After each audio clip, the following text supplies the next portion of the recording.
have 15 minutes in this round to do what you said. Jackson, Alabama, personally. But that's fine, thank you. Hopefully, the Zoomers can see the screen that's up. I shared that we're doing it. Tell me what you're hearing, and when you're on Zoom, just go ahead and talk to us. Interest rates. The interest rates, where are they today? We have a mortgage person in the house. 7.00. Really? Yep. Well, you have the best rate I've heard all week. What are those they do? Well, the average rate's 7 now after we had 4 positive days in a row. On the one I've been quoting right now is like 6.75. That's awesome. Yeah, so I heard it's so much as 7.5 earlier, 7.5 earlier this week. So rates are coming down. Right until they go back up. Yeah. So we're hearing about rates. What is the most concerning thing to you as a professional about interest rates? People holding off on buying. People don't have information. And selling. And selling. So they don't have They don't have, information. they don't have good information. They don't really have good information. Probably a pretty important thing to understand. But because of that, they lack the confidence to move forward in a purchase or a sale. So some of them are saying, hey, I don't want to sell my house because right now I have a 2.3% interest rate. And then if I sell, I'm going to be a 6.75. Right? And I don't want to trade up into an interest rate. So what are we telling people? What's the conversation we're having? What is it? What do we know about interest rates? They change. They're gonna move around. We're saying marry the whole thing. Right. You hit the nail on the head. Marry the house, date the rate. Whether you're a buyer or a seller thinking of selling, you have a reason why you're thinking of selling, marry the house, date the rate. Because it's not a permanent thing. It doesn't have to be a permanent one. So that's good. Yeah, what else are you hearing? You hearing anything about prices? Prices are doing what? They're leveling down. Coming down, they're leveling down, falling. That's How what many? people are saying. No. Depends on who. It's what people are There's a saying. good not one. necessarily- Depends on who you listen to. So have you seen the headlines? Mhm. Prices dropped 4th month in a row. I mean, right? Selling news. Well, What it you said? depends. Yeah, they're selling news. It's clicks, right? Getting some clicks on that one. I just saw a headline that said prices to drop 20-30% next year. Do you think that's good? Prices are going to drop 20 to 30%. So in some analysts, whatever, right? I can sort of stand up for them a little bit, not really, but they will account for inflation in addition to that, right? So they're rolling in things to make the headlines say what they want to say so that they can sell their advertising. Whatever.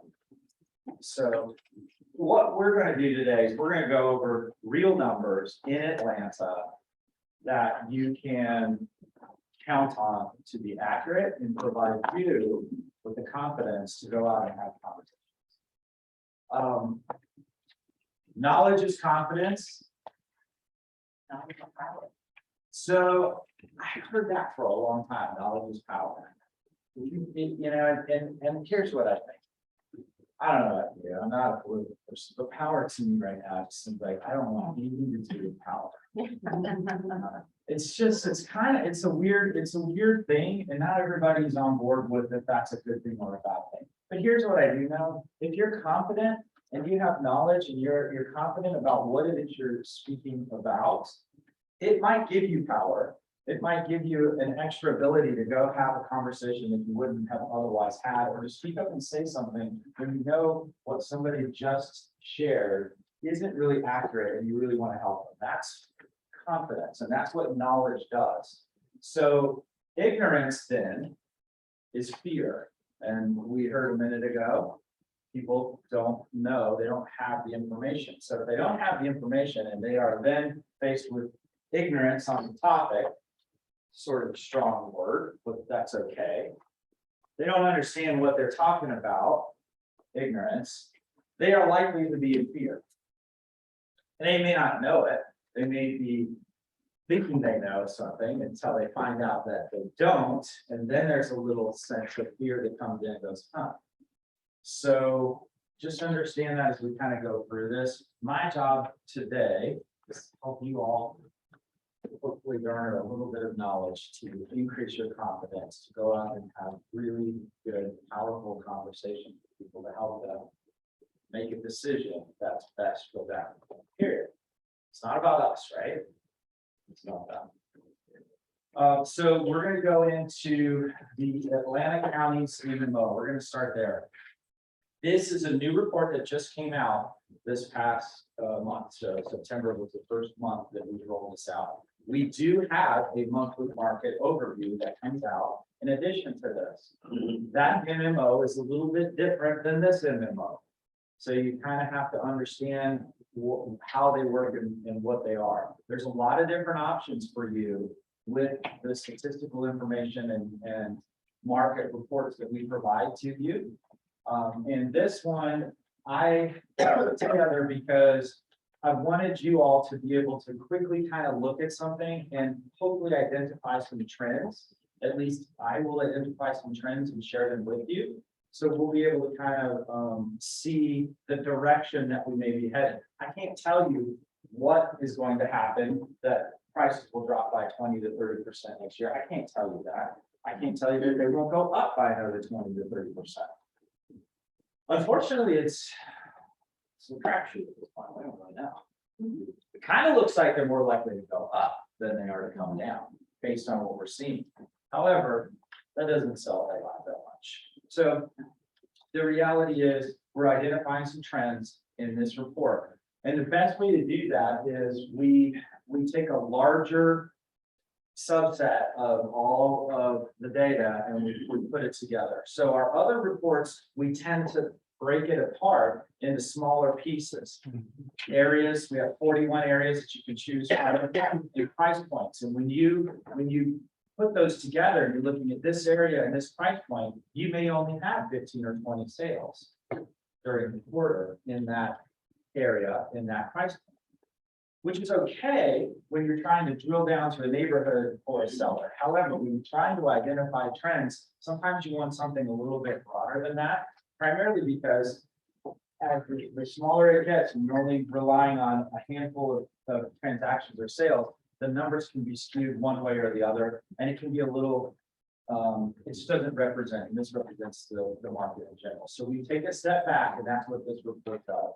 So you can still drill down and get a lot of this information in our other reports, but this one's really designed to give you a bigger overview of what's happening in the Metro Atlanta.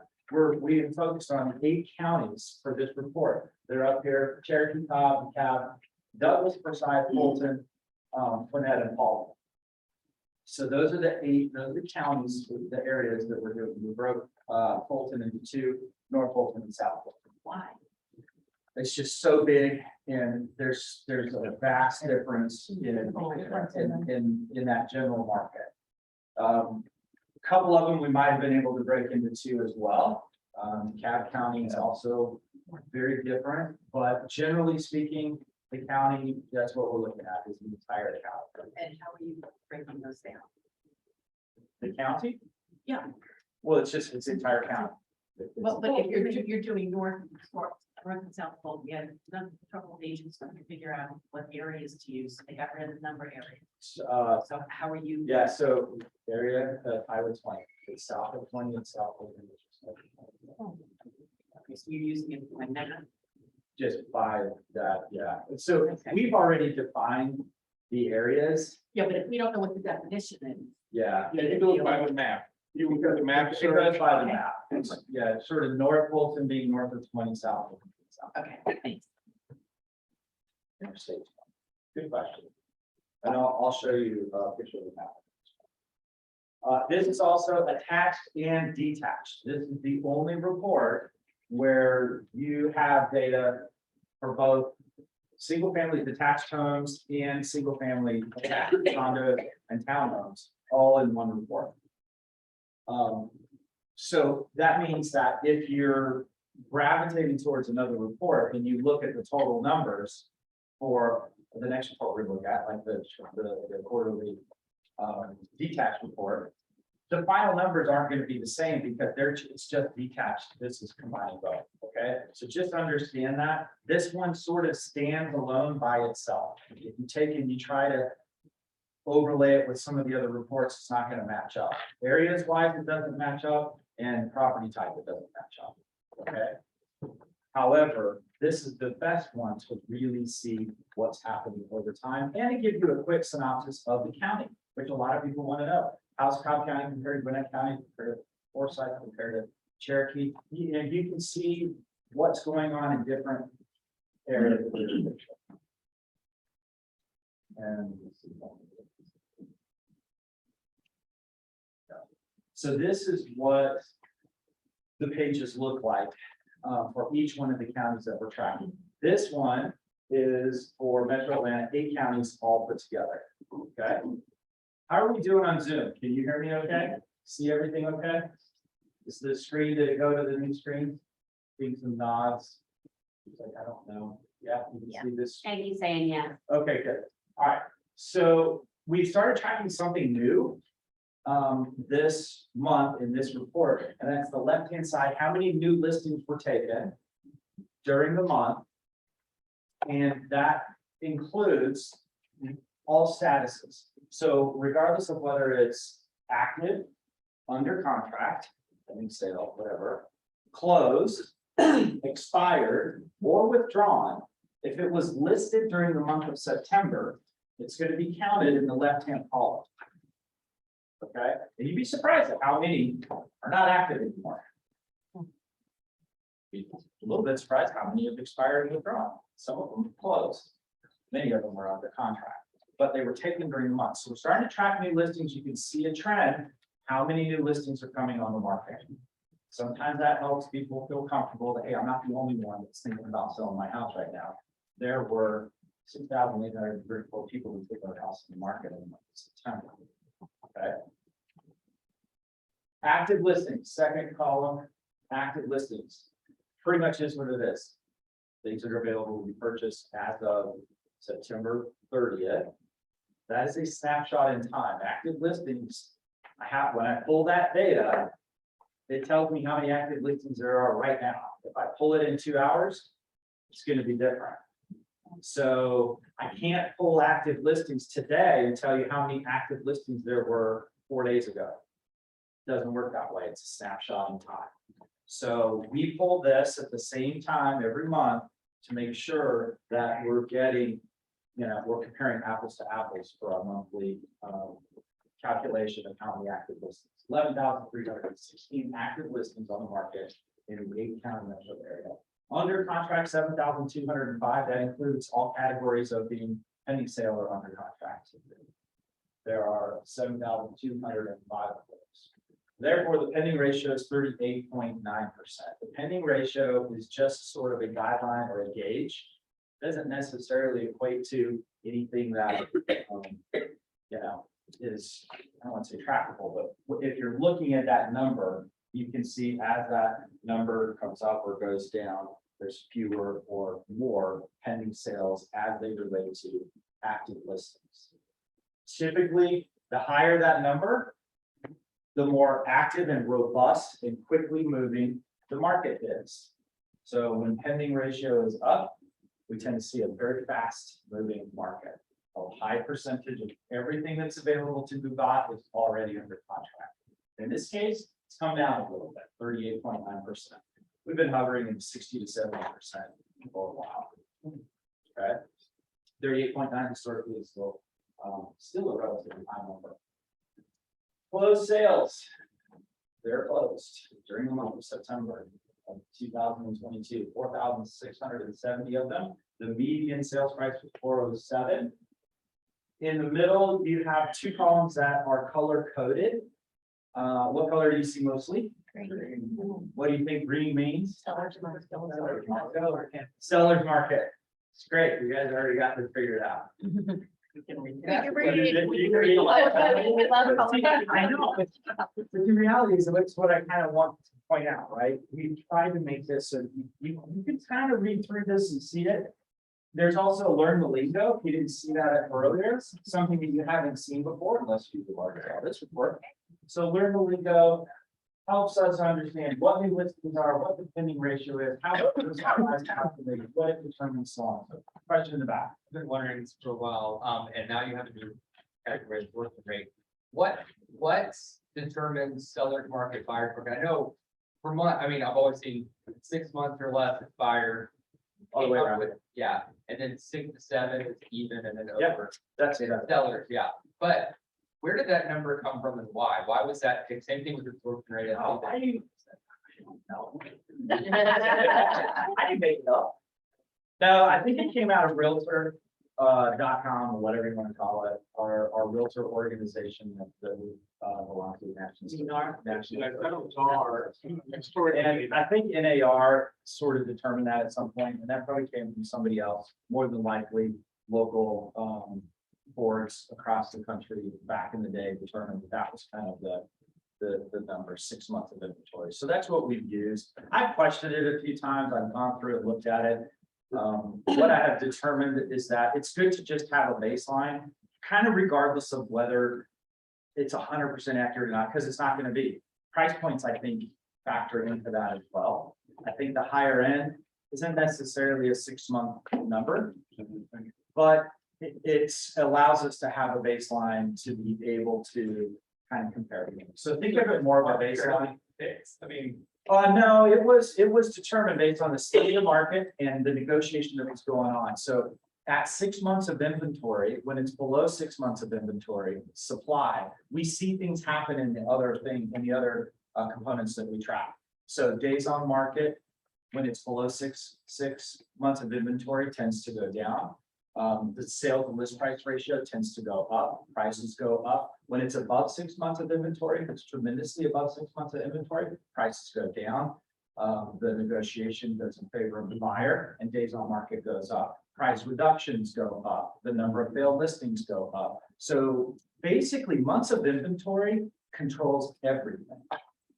If all you do is look at how many months of inventory there are today or this quarter and what that trend in months of inventory is, you can tell where the market's going to go. If the months of inventory is going up, we know the favor is going to be in the part of the buyer for negotiations. It's going to start to move that way. We know that it's a good question. It's not necessarily arbitrary, but it literally allows us to see everything else and almost forecast where it's going. If we were pretty comfortable what months of inventory is doing or months of supply. We do have some charts in the quarterly report, supply charts that kind of depict what I just shared with you in a format that you could share with other people or you could study it a little bit, and they're great. But then you track that every quarter. Really good question. All right, so months of supply, like months of inventory, months of supply, 2.4 months of supply overall, 6 months being a balanced market or thereabouts. So 2.4 is a still pretty strong seller's market. Would you agree? Yeah. Okay. See how accurate that is. Absorption rate, it's the same two numbers. How many sold and how many are active. It just does the reverse. So instead of dividing how many are active into how many sold to get months of supply, we divide how many sold into how many active into how many sold to give us the absorption rate. It's just another measurement that we use to see, are we in a buyer's market or a seller's market? The higher the absorption rate, the lower the months of supply. one question, how complicated would it be for you guys to add another column? Not a lot of red. Well, we'll sacrifice the ones we don't like. If we could actually show the listings that were successful and didn't have to reduce price versus the ones that were not successful and had to reduce price in order for them to go pending, okay? I would think it would show, of data that we were not necessarily seeing, and it would make the conversations a lot. Well, you got the price reduced and it's So all let's talk about this. So So I can figure it out, I'm just saying, if we had it in the report, everybody else can use it. yeah, so it's kind of there and we're gonna go over it. And I'll make sure maybe there's some adjustments you can make. I really appreciate that. However, we are tracking it. So price reductions is another column over, but as we look, generally speaking, when you look at this chart and you see mostly green, we're in a seller's market. If you start to see that, because you can look at this now and you can look at it in a month and now go, oh, there's a little more yellow, there's some more red. Think, you know what I mean? You can just glance at it and kind of get a little bit of a pulse or the temperature of the market just by a quick glance, which is good. That's what we're trying to do here. And it'll cause you to say, okay, why am I seeing red? Where is that? What's the price point, the location, and so on. The next column is sold above list price. That's what the column reads. The description reads a little bit clearer. It's sold at or above list price. So it's 100% or higher. Do you take into account closing costs? No. It is strictly the original list price and the sales price. If the sales price equals the original list price or it's higher, it's in that category. And we're talking about original list price, not the reduced list price. So if it was price reduced, then it's sold for 100%, not in that category. This is strictly referring to original list price.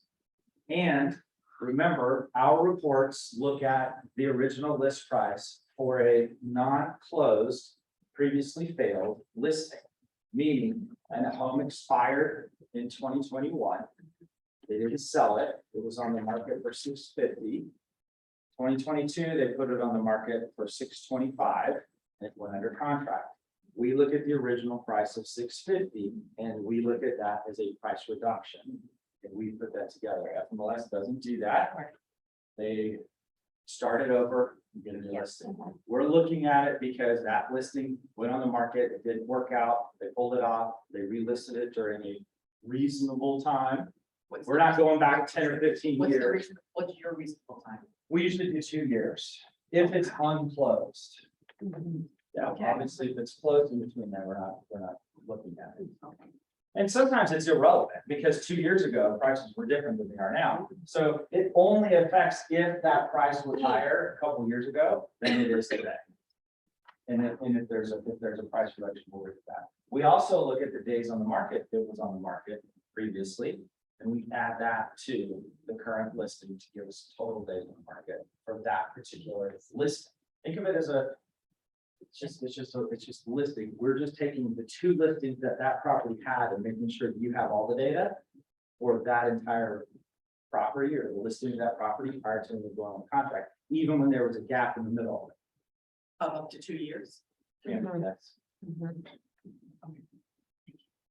you're welcome. Here's where we come into price reductions. Well, no, sold above list price 40.3%. Is that a high number? Most people are saying yes. It's high relative to historical terms, but it's not as high as it was 6 months ago or a year ago. But it's high. 40%, 4 out of 10. What's that? Do you have an idea what it was a month ago? Yes. Like, the same. Yeah, I'm gonna show you that. We're gonna look at that. Yep, we have. It's a good question. And that's what this does. So we've got a couple more slides that we're gonna go through. We'll start to lay out the trends and start to see things. But we know that 41.3% of them went above or at or above this price. The number of homes that closed that had a price reduction was 37.1%. 37.1%, almost 4 out of 10 closings had a price reduction prior to going under contract. Interesting, 4 out of 10 sold at or above list price as well. If you had a price reduction, your median sales original list price was 100%. I'm sorry, if you did not have a price reduction, scratch that recording, Carl. One of those three. So if you did not have a price reduction during the third quarter of 2022, you got 100% of the median number for your sale original list price. If you had a price reduction your median sale to original list price was 92.3%. So there is a difference, there's performance difference between homes that had price reductions and homes that did.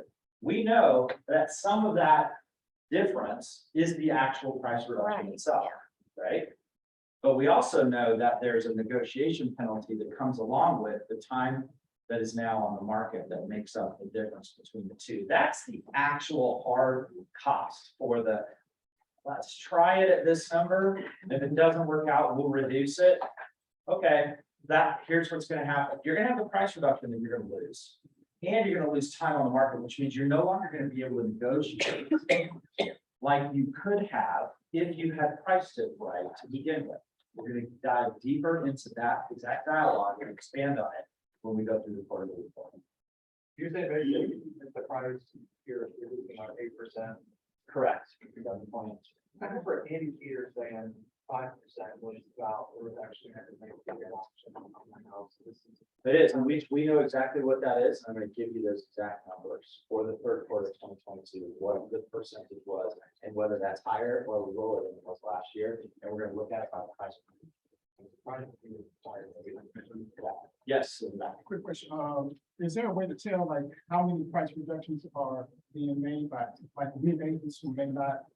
Yeah, which ones? Yeah, I that's started tracking and calling you out, Cindy, a little bit. you got someday. Right. What are you doing? Are you not using my reports? Yeah, there is, but we don't go that granular. That's into it. us to do. It's, yeah, I mean, there's so much stuff we could dive into and from an individual perspective and listings, but it's there. And there's some tools that, your TL has access to, so if your coaches and people, they would say, yeah. Is there any statistical way to figure out this? Because I always thought price reduction is a little bit misleading, because if I list something at 450 and it sells at 400,000, and someone else lists something at 400,000 and sells at 400,000 neighborhood, then I had a price reduction. They didn't, they sell it at 100% list price, I reduced it, we sell at the same price, let's say, quote, unquote, the same price. So all in all, still sold at the same price if you have days on market. But is there a way to see if that price reduction really is hurting the home? So the 450 home wound up selling at 380 versus the 400. Is there any statistical way to look at neighborhoods or areas to see Yes. that kind of value? And it's already in these reports, and that's there for you to, in our interactive charts, to drill down to an area. I can't tell you this street, right? Because it's too small of a set of data to give us enough information to be accurate to share that. However, in an area like Norcross or South Fulton or, East Paulding County, I can pull those areas and you can then see by price point, which is a pretty good indication of, somebody's location or whatever. You're just looking at that price point. And you can see those people that listed their home in that price point and did not have a price reduction, here's what they sold it for. And the people that didn't, in that same price point, here's what they sold it for. In terms of median sales price? In terms of median sales price, in terms of the price reduction that they had and the sale to original list price that they ended up receiving at the end. And that's where the number really kind of comes in. And that's where you see the difference. I call it a negotiation penalty. It's usually around 1 to 1.7. Some markets it's a little higher, some markets it's a little less, but it hovers around 1.5 to 2% is what that's your actual hard cost. If you had to tell somebody, yeah, you're gonna I could price it at 5 million and reduce it by 4 million and sell it for $1 million, and you price yours at $1 million, it's no difference. However, if I price it way up here, time is gonna happen, and I'm not gonna be able to negotiate like I was. You might be able to negotiate with your client, and that's great. Most people are not able to negotiate at the same level after 3, 4, 5, 6, 8 weeks as they could on day 3 when 4 buyers were interested. That difference in the ability to negotiate is roughly 2%. 1.5 to 1.7 to 2%. And we have the numbers there. Yes. So when you look at the price reductions, does that include, like, let's say the house is listed at 400,000, they go under contract for 400,000 with $10,000 in seller concessions, is that considered No, price reduction is only the price of the asking price of the home being reduced prior to an offer being received. It has nothing to do with negotiations. It's only the price, the asking price of the home being reduced prior to an offer being received. Okay? Good questions. When you have a price reduction, you're on the market for a median of 50 days. When you do not, you're on the market for a median of 10 days. Okay, so there's an extra month and a half or a month and a week and whatever that you have in carrying costs and headaches and showings and everything else. Now, it doesn't really matter last year because you didn't have to make your bed. You didn't have to clean the cat litter box. I didn't have to paint the house. I didn't have to vacuum. I just got out of the house for a few minutes, let a few people come through, and I had a bunch of offers and I sold my house. We bought it as is, no inspection with non-refundable earnest money. Right? I was loving it. Is that the case anymore? No, we've moved back towards a normal market, which is a price war and a beauty contest in one package called a listing. Right? My listing has to be the best value compared to the other homes that are available to be purchased right now. And it has to kind of look a little bit better than maybe it would have a year ago. I kind of maybe have to spruce it up a little bit, maybe throw some paint on it, whatever, right? I'm gonna have to kind of make sure it's in good condition. And the buyer that buys it today is probably going to actually have some requests for repairs. Imagine that, the goal of these buyers asking us to fix something that's broken that we didn't even know was broken.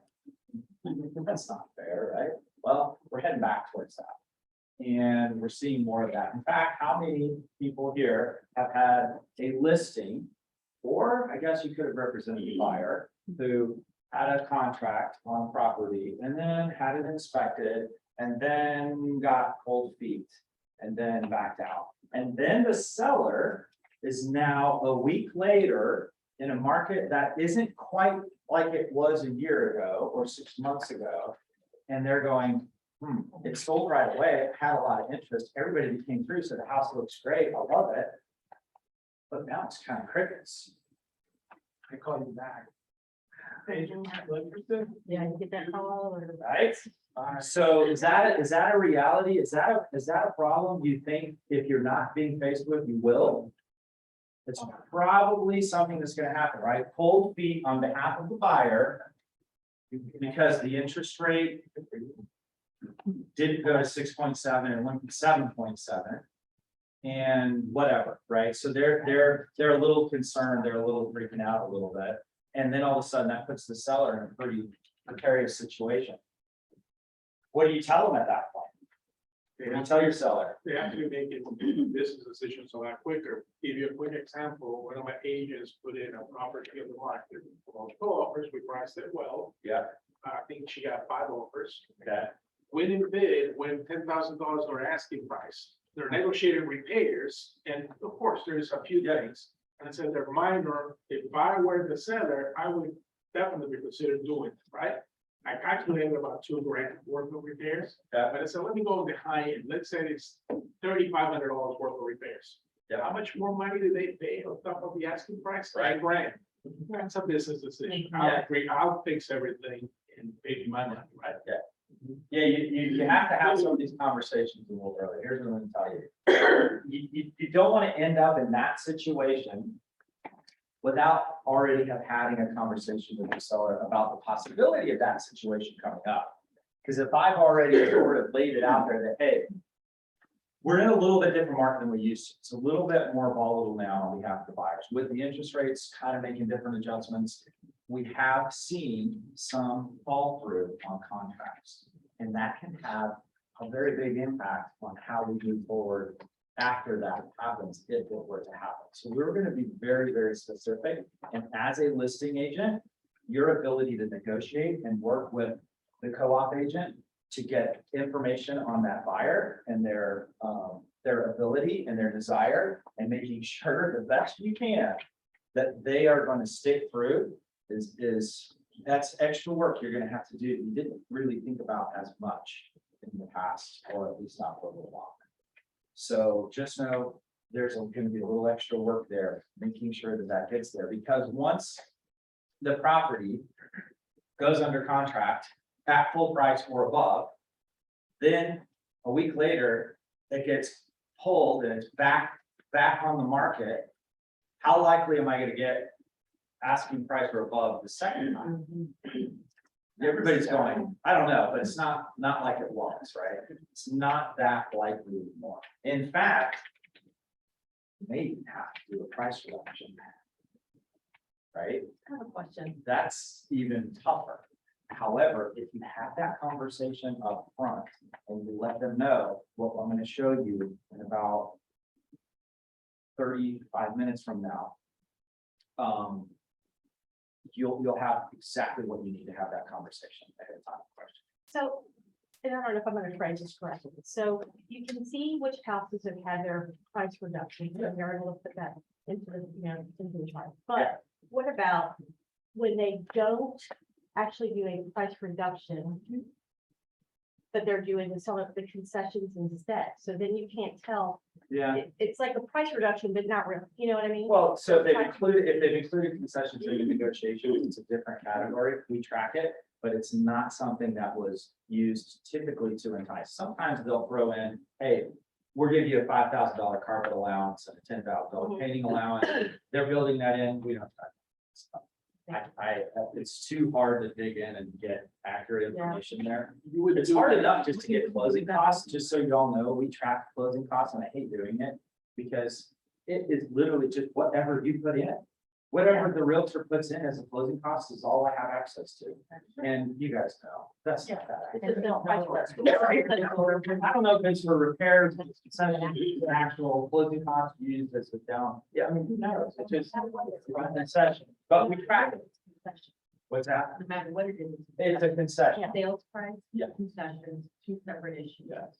And Sometimes sometimes that team come in there that the home sold for $300,000 and there were $450,000 in concessions. I'm not kidding you. that's a type of. It's a typo, it's a mistake, but there's a lot that we see are 100%. It's just, we have to really be careful when we dive into the data. We clean it, we struggle, we go through, and our data has been analyzed before we produce these reports, so that we eliminate some of that stuff that's clearly not accurate.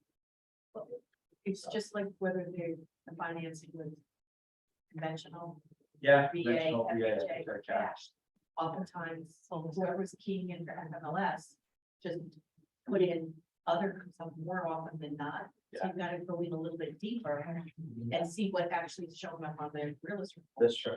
And we do track that. And hope that's a little bit closer, right? Yeah, right. So the median days on market for price reduce, not price reduce, and then the final column on this chart is expired listings, withdrawn listings. We call them failed listings, right? 30%, 3 out of 10 fail. So if you're proficient in our monthly reports, you can almost look at this report. I mean, our quarterly reports, you can almost look at this report and say, okay, well, I know that if I add price reductions to expires, I can tell how many active listings are currently overpriced.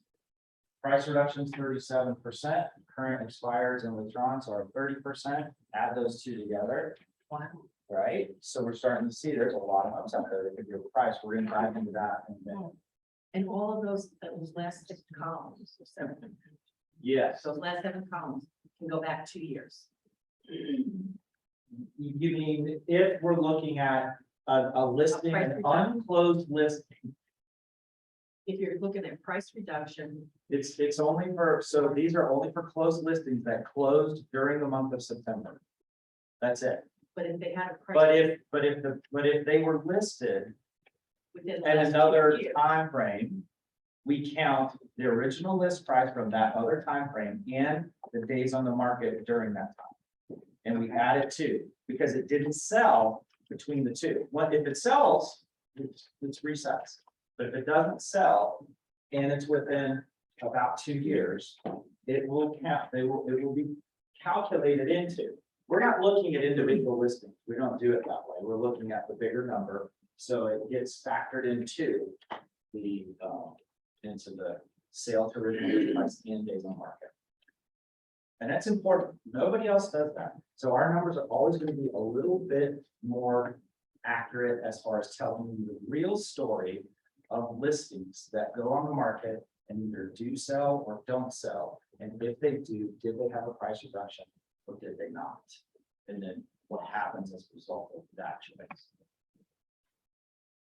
Each page in this report, yes, Yeah, so if somebody lists a house, say 40 days later, it didn't sell, they pull it off the market for a few days or a week, relist it again, and it sells. So you use the days of market from the original listing plus the new ones. Okay. now we don't highlight that listing. I'm not going to tell you this house did Sure. that. But Just I total. add that, it comes into a total number and then it gets Gotcha. aggregated into our medians. That's exactly correct.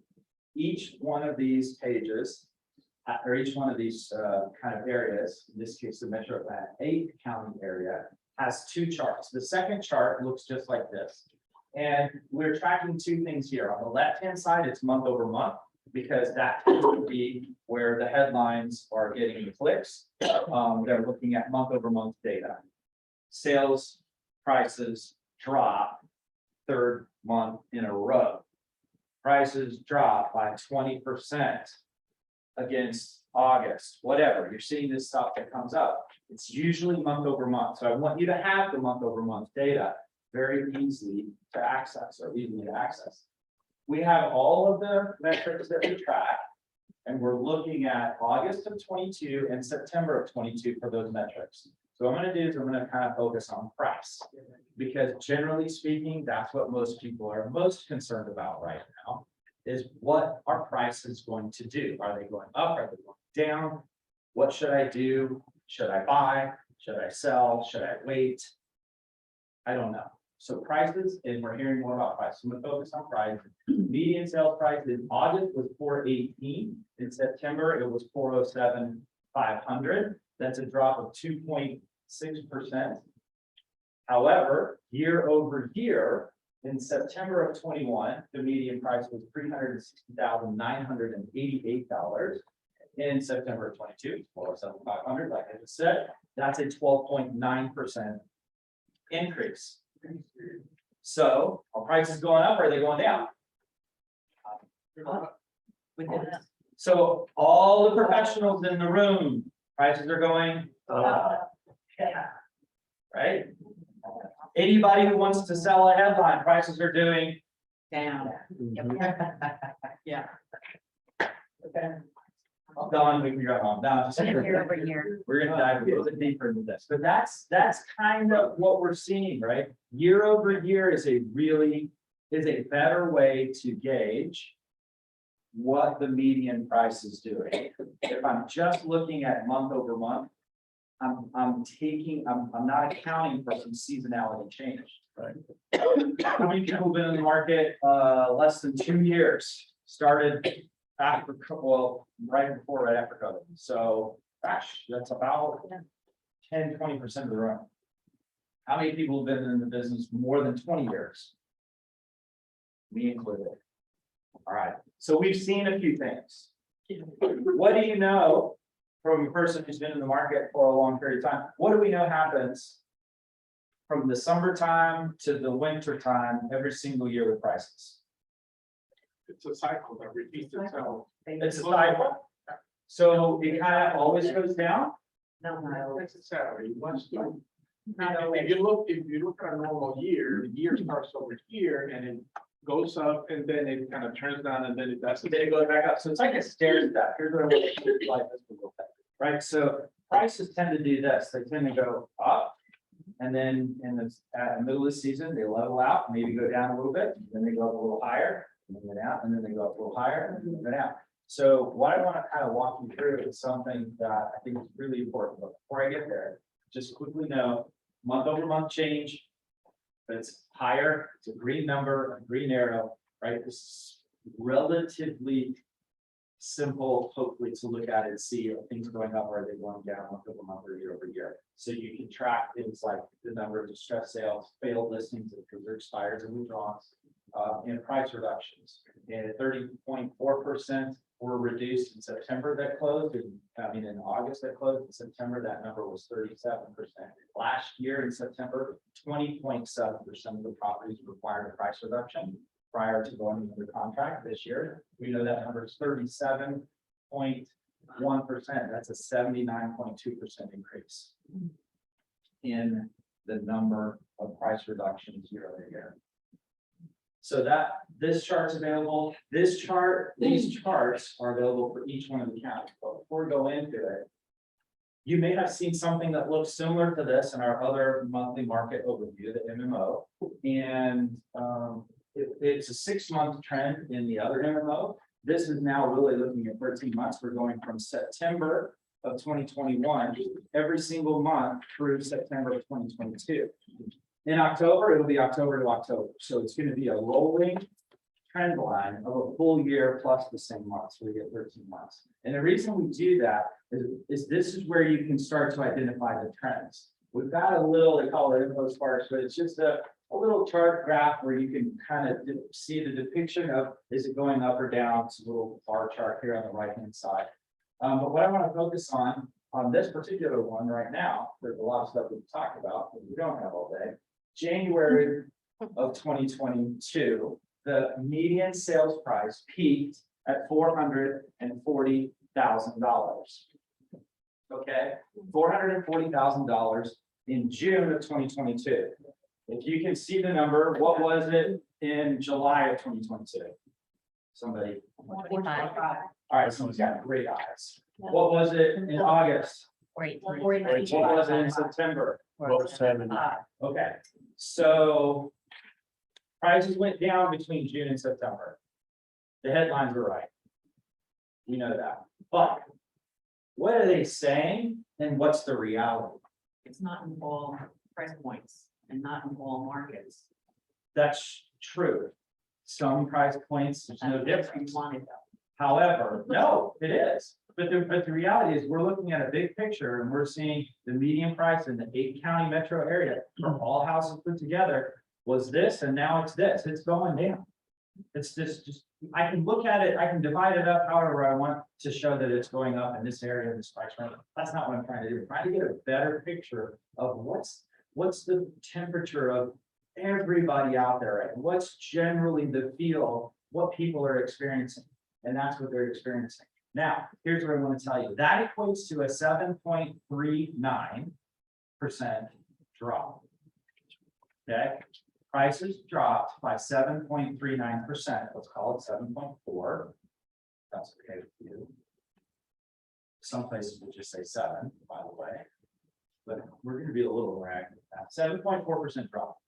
Where do you see 7.4? It's not on there. Okay, good. I was like, where the heck is that? It's not on there. I have done this calculation for you. This is probably where you want to write some stuff down if you haven't already.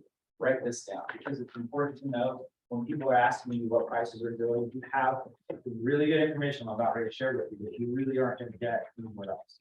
So between June and September, prices peaked at $440,000 in June. They're currently in the end of September. They were $407,500. That's an arbitrary number. That's just putting everything together. We shouldn't focus too much on the number, but what we should focus on is that's a decrease of 7.4%. Now, been in the market a while, seems a little seasonal to me, but let me verify that for sure. So let's go back and look at some other years. Anybody in the business selling houses in 2014? What was it like in 2014? I don't know. I remember. Do you? But I think it was okay. It was okay. I think it was The fine. market was on the rise. The market was on the rise. We will look at exactly what was happening in 2014 in 22 minutes or so less. And we're gonna go over that. So however, what I can tell you, in 2014, it was a pretty good market. It was actually a little bit of a seller's market. We'd come out of crash or the Great Recession or whatever you want to call it, of 2008 through 2011, and things were evening out. So 2014 was pretty normal, 2015 was pretty normal, 2016, 17, 18, all pretty normal, kind of doing the same thing. We were just clicking along, selling houses, listing houses, selling houses. We had to put them on the market at the right price. We had to negotiate, we had to clean them up, we had inspections. It was like normal. Okay, 2019. It became a little bit more skewed towards the seller. We started to push, we started to see some demand driving the market. There was growth. There was a lot of things happening in Atlanta and in our industry in particular, and really across the country, that it just, there's people started to get more and more interested in buying homes. It just, the demand started to go up in 2019, which meant that days on market was coming down, the negotiations were starting to favor the seller, price reductions weren't quite as needed as they were before. Fewer homes were expiring and being withdrawn from the market. So that's what started to happen in 2019. Then what happened in 2020? What do you know? What is this COVID you speak of? How do we describe that? You're starting the year low in inventory already, right? And you can actually tell when the lockdown happened, there was all the properties that were gonna be on the market or were on the market, where Right. people were still living in the property, got off the market. Yeah, there's just, it just went crazy. It stopped, but didn't. It stopped, but people got more energized to buy. It stopped, but demand went up. So then what happened when it opened? Nobody liked the space they were living in. Oh, man. So here's what we know. Here's what I want to share with you, a couple things. We talked about interest rates. That was one of the very first things that was brought up. Interest rates typically go up or down during a recession. Down during a recession. Okay, so in 2001, we had a recession, small recession in 2001. Interest rates were 7.4% going into that. They were 6.8% coming out of it. They went down. 2007 through 2009, when the market really hit, we hit hard. They were 6% going into that, 4.9% coming out of it. What was the percentage coming out? 4.9. And again, you know, that you're looking at exactly what day, when, you know, this is generally speaking from 2007 to 2009, 6.8 to, or 6.0 to 4.9% interest. So what did they do in 2020? Was it a recession? No. Yes, it was. They counted it as a recession. Those 2 months was a recession. So what did they do? They bought mortgage-backed securities, and what happened to interest rates? They went down. What? We already had building demand. We already have the market showing indications of we're kind of headed in a high direction, and they dropped rates. They threw fuel on the fire. They reduced rates. They threw fuel on the fire, which then did what? It caused it to just like blow up. Here's what I equate that to. Somebody have fun for a second. Can I have fun? Can you tell them having fun? I like this stuff. All right, so Georgia 400 is not that far away from here, right? Has anybody ever run 140 miles an hour in a car on Georgia 400? No. Once when I was young. Once when I was young. Has anybody ever driven a car at 140 miles an hour? Period. Ever? No. In the back. Yeah. Can you share that experience, or is it something we shouldn't talk about? It's being important, so I can't. I did a NASCAR experience, to go to NASCAR. Okay, is that what you did too? So a NASCAR experience, what speed do you go at a NASCAR experience? Well, they had a regulator on, so I can only go 140. 140. I didn't know that. I didn't think that. They can go 180. They can go up to 180. So 140 miles an hour in a car. Now, you did that in a controlled environment. To an extent, you were inside a race car. You had somebody with you. No, you were in the car by yourself? Yeah, they, That's even better. They trusted him more than they trusted me. They don't know. But generally speaking, how many other cars were you trying to get through? How many stoplights did you go through? How many intersections were you took? How many semi trucks did you have to pass when you were doing that at 140 miles an hour in NASCAR? I passed 2 cars, but no semi. No semis, right? So it's a little bit of a controlled environment. It's a little bit maybe safer to do that speed than Georgia 400. Would you agree? Not only that, but eventually Georgia 400 is going to turn into a 2-lane road. And there's no way I'm going to be able to go 140, even if I wanted to, at the certain end of Georgia 400, correct? Right. So let's just say hypothetically speaking, I wasn't on 400, I was on 285, which is sort of like a really, really big. oval, right? And I take all the cars off, and it's just me and maybe a couple other people like our, what's your name in that? Jonathan. Like Jonathan in the back, he's with me and we're racing, he's pulling ahead of me and I'm trying to catch him. Okay, so we're going 140 miles an hour and we do that for 8 hours straight, non-stop. First of all, do you think the car is gonna last? You're not gonna have gas. No. Probably gonna run out of gas. Hypothetically speaking, we got a really big tank, we can go 8 hours, so it doesn't run out of gas, it could blow up. Tires could wear, there's a whole bunch of stuff to start to factor into creating some potential hazards along the way. However, one of the things I know for sure, what's gonna happen when you slow down to 65 after going 140? It seems like you, Feel like you're not going well. yeah. I kind of want to just jump out of the car and push. Like, come on, let's go, right? When I slow down to the speed limit, after exceeding the speed limit in excess, it feels like I'm going a lot slower, even when you only do it for a little period of time. Imagine doing it for 2 years. Imagine being in the real estate industry when we come out of a complete halt and we floor a 500 horsepower vehicle with a little extra interest rate fuel, and we take off as fast as we can, and we don't even look, I mean, we're just boom, 140 miles an hour straight, and we do it for a couple of years. And then we slow down to 65. No. Oh, God. Yeah. What am I gonna do? The market is crashing, prices are plummeting. No, it's not. In fact, you guys have heard this, it's a deceleration, right?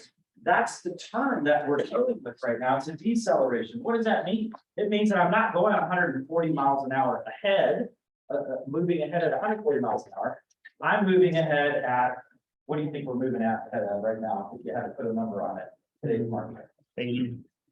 100. Percentages wise, we're still traveling at about 100 miles an hour today. So we slowed from 140 to 100, we're freaking out. We're still moving forward at a really good clip, okay? We're not even really going the speed limit yet, which means that what we are doing today is actually not sustainable for the long term. I've got to slow down a little bit more. I don't know who they are, by the way, but whoever they are, they're gonna pump the brakes a little bit more on our industry, just so you know, until we're doing about 65 miles an hour. So what is about 65 miles an hour in relation to So price dropping. interest rates and prices? There's a market go up. Well, so property values typically go up at about 4 to 5% during a balanced market, okay? Between 4 and 5% is a healthy market. That's the speed limit as far as prices going up. Inflation factors into that, okay? We know inflation right now, 8.3%, I think it was yesterday, somewhere in that area. It's moving around a little bit. But we know we're tracking inflation to see how that's gonna affect our prices. That's one of the reasons why they're putting the brakes, is to slow the prices down to hopefully slow down inflation. So, yes, You said interest rates typically go down during the recession. But Yeah. as we're going into the recession, we're seeing them go up. We're still in, Oh, we're not in a recession. that's because we're not in a recession. We're in like. That's because they want you to think that we're in a recession, but we may or may not be. Economically, we might be, right? Because we know GDP in 2 months, we kind of get that. That's the way it used to be interpreted. However, they kind of pull back on that a little bit because it's not actually flowing through like it has in the past. So where we are from a real estate perspective, I'm only talking about the real estate market. I can't tell you about the financial market. I can tell you about the real estate market right now, particularly for Metro Atlanta. Any other areas that we do business in.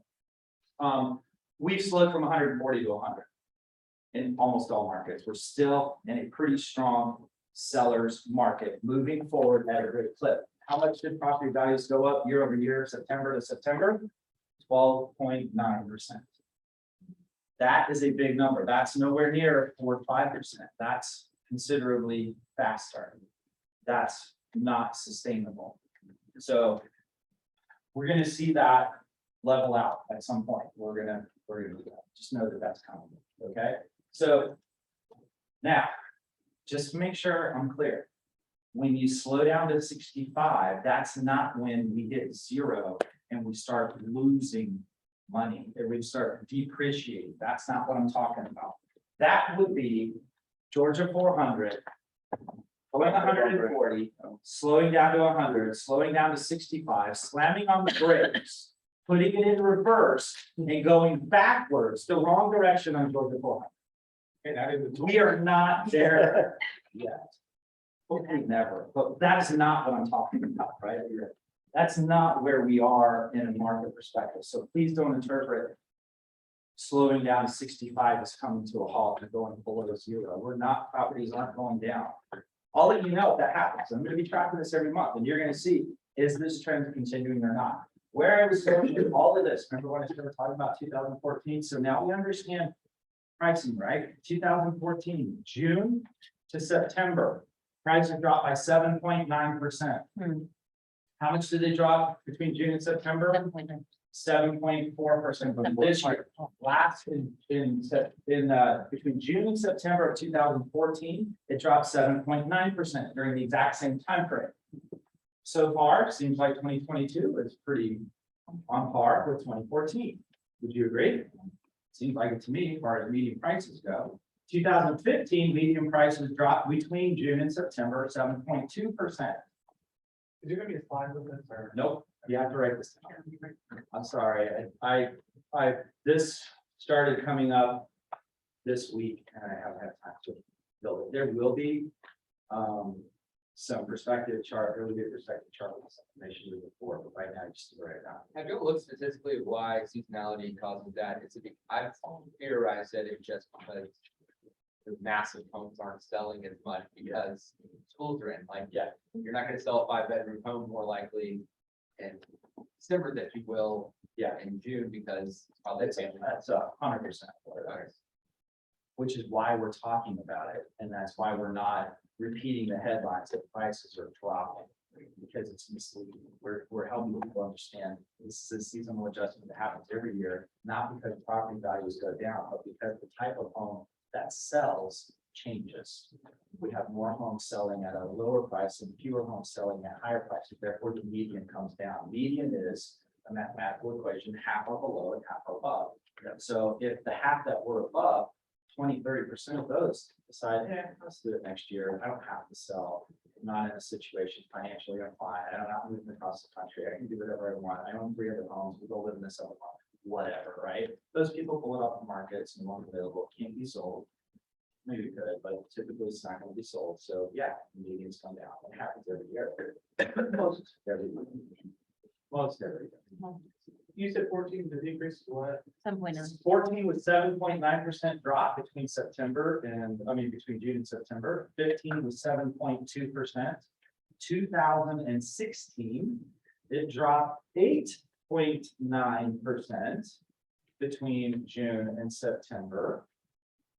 In 2017, it dropped 8.8% between June and September. In 2018, it dropped 7.8% between June and September. So now I have 1, 2, 3, 4, 5 years. Some of the most recent years where the median sales price was lower between June and September every year by a fairly predictable number. And 2022 was that exact predictable number. It's pretty normal. Okay, what do we know about 2019? Things started to change a little bit.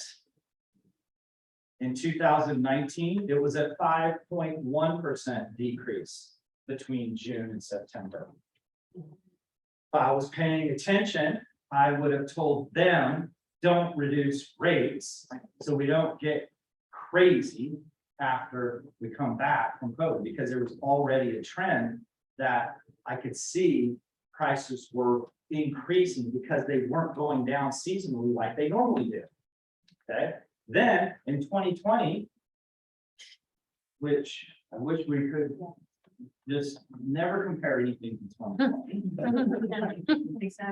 Because it's so different. What happened to property values, or median prices, I should say, not values? What happened to median prices between June and September of 2020? They went up. Every single other year, they've gone down. This year, they went up by 4.3%. Why? Because it wasn't really June to September. We lost 2 months. So you got to kind of move, right? The sales that were supposed to happen in March, move them over to May, and everything got pushed back. So it was still going up before it may have come down, right? We're going to track that as we move further into this year and we start to look at what 2020 really looked like. But what I know for sure is that it went up between June and September. You can tell by looking at the graph, because it's moved back. It's just everything kind of got smoothed over. What was the percentage? 4.3 up. It's a 3.4. I might have 4.3. No, 4.3. 4.3 up. I apologize. I do that every now. You said 4. You said 4.3. Thank you. I'm gonna go with answer number B. Thank you. But look at the trend going forward. Between September and December, prices go up. Yes. Oh, So we are going to be really looking closely at this to see, are we continuing to see seasonal adjustments in median prices? And if we are, you will know it, you will be able to see it, you will email me if you can't find it, and I will tell you, we will walk through it together. It's important to understand, are we experiencing some seasonal adjustment, or is it something beyond that? Okay, and it doesn't really matter either way. I just want you to be able to share the truth. That's all. But look at that, prices are going up because the listings are going down. Inventory. The inventory is going down, the closings are going, well, the inventory kind of goes, changes around, but we're new listings are going down, inventory is going up because pending sales are going down, closings are going down. A lot of kind of factors into what median price is. If I'm just looking at prices, yeah, you can speak to that now because you have all the charts of everything. You can look through it and see some of the trends. So Cherokee County has the same picture chart that we showed you for all 8 counties. It also has the same month over month and year over year. Same thing, Cobb, DeKalb, Douglas, Forsyth, North Fulton, South Fulton, and Gwinnett County. So Gwinnett County, you can see the numbers for Gwinnett for the month of September, and how September compared to August, and how September compared to last September. For Gwinnett County, all property types, detached or attached together, and the entire county, and that those numbers there, okay? Now, as we move forward, there's another set of pages in this presentation that you haven't seen before. These, along with the other ones, we're hoping are a little more consumer friendly. So if you want to screen capture it and post it, go right ahead. Because it's got learn the lingo, even though it's sort of numbers, it can be a little more consumer facing.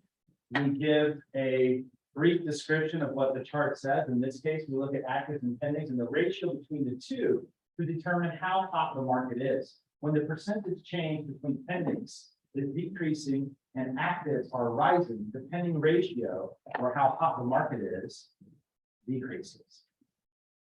That's what we're seeing right now. We're seeing active listings, the total number of active listings going up. That's the two green columns on the left, month over month and year over year, in all of the counties that we just talked about. So this allows you to see all the counties for one metric right next to one another. Pending listings, we know that they're going down with the exception of Paulding County. Had a slight increase in the number of pending listings month over month. Pending ratio is there. So those are there. We track each one of them. We got median prices, the number of price reductions, the price reduction effect on days on market, the price reduction effect on negotiations, if it was price reduced or not price reduced for each county, right next to one another.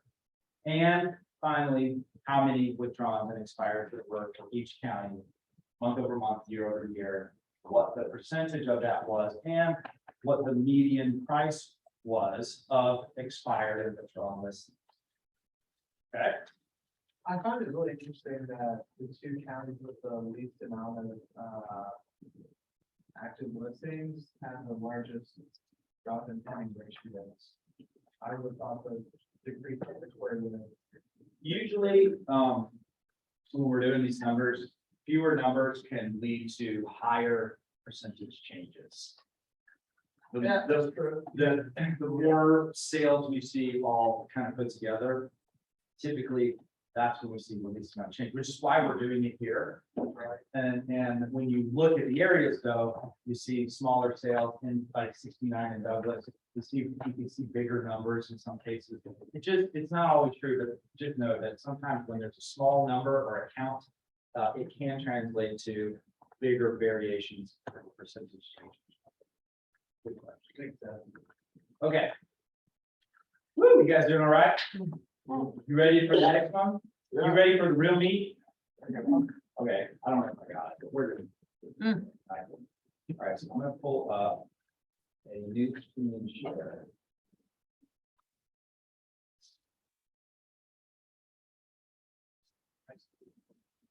I didn't say. Do you mind sharing what prices did in 21 and that 4-month time span? June to September. 2021, yes, thank you. I don't even know if I said that. They went down by 3.5%. So 2021, we started to kind of see a little bit more of a normalized trend, midsummer to late summer. 3.5. 3.5% decrease in median prices between June and September. So it was only 2020 that. 21. Right. That went up. 2020 was the only one that was really, really flat. I don't. You share.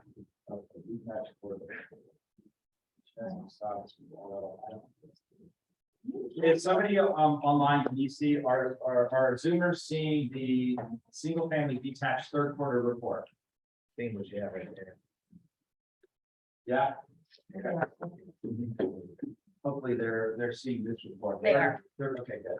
So now we're gonna talk about the third quarter metro report. This is 91 pages long. I got 45 minutes. Okay, we're not gonna cover everything. I'm gonna go through this rapid fires, all right? Because I think you probably want to get out here at noon, Friday. If you want to stay later and you have some questions, please do. I will be here as long as you have questions for me to answer, okay? So we kind of look through this. Couple things when we get to this page. Back up. This report, the quarterly report, is front loaded with the charts you need to be most familiar with. Okay, so from the beginning of this report, there's some just description of what the report is to understand the data, to understand that it's exclusive to Keller Williams, that we don't provide this to any other brand. And you all are the only realtors in the country who have this kind of information, other than other realtors with Keller Williams in some other cities. But generally speaking, it's Keller Williams, the only people that we're talking about this. You won't hear price reductions and expireds and withdrawals. You don't hear a lot of data on that, except in our survey. micro versus metro versus macro. Most of the headlines that you read, most of the headlines your clients have access to Macro. or are bringing you are macro. So this might be a good slide to just find out. Remember when I asked you, what are you hearing out there? What are you hearing out there? Macro. String of words, use them when you sit down with your seller. Start, go ahead. Are you getting on? What are you hearing out there?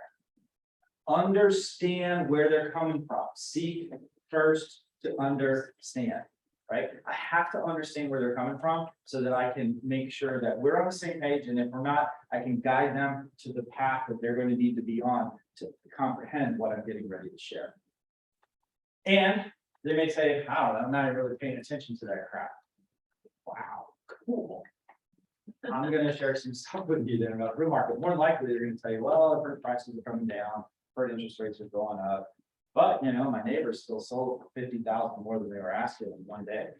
So I'm expecting you to do that. Now, sometimes they're being smart pants. And sometimes it's true. Because it's still happening. 40%, 40.3% of all the closings in September sold at or above list price. 4 out of 10. Yes? No? Echo. Echo? All right, so we're looking at Metro Atlanta report. The quarterly report is where we're going. The true micro view is going to be in your CMA when you drill down to their neighborhood.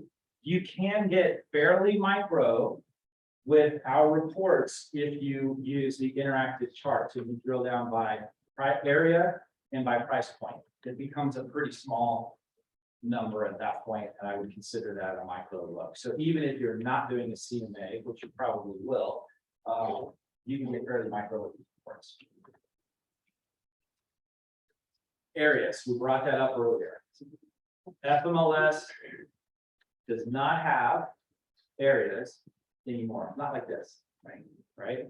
So they did away with them. So what happened when they did away with it? I got a lot of comments.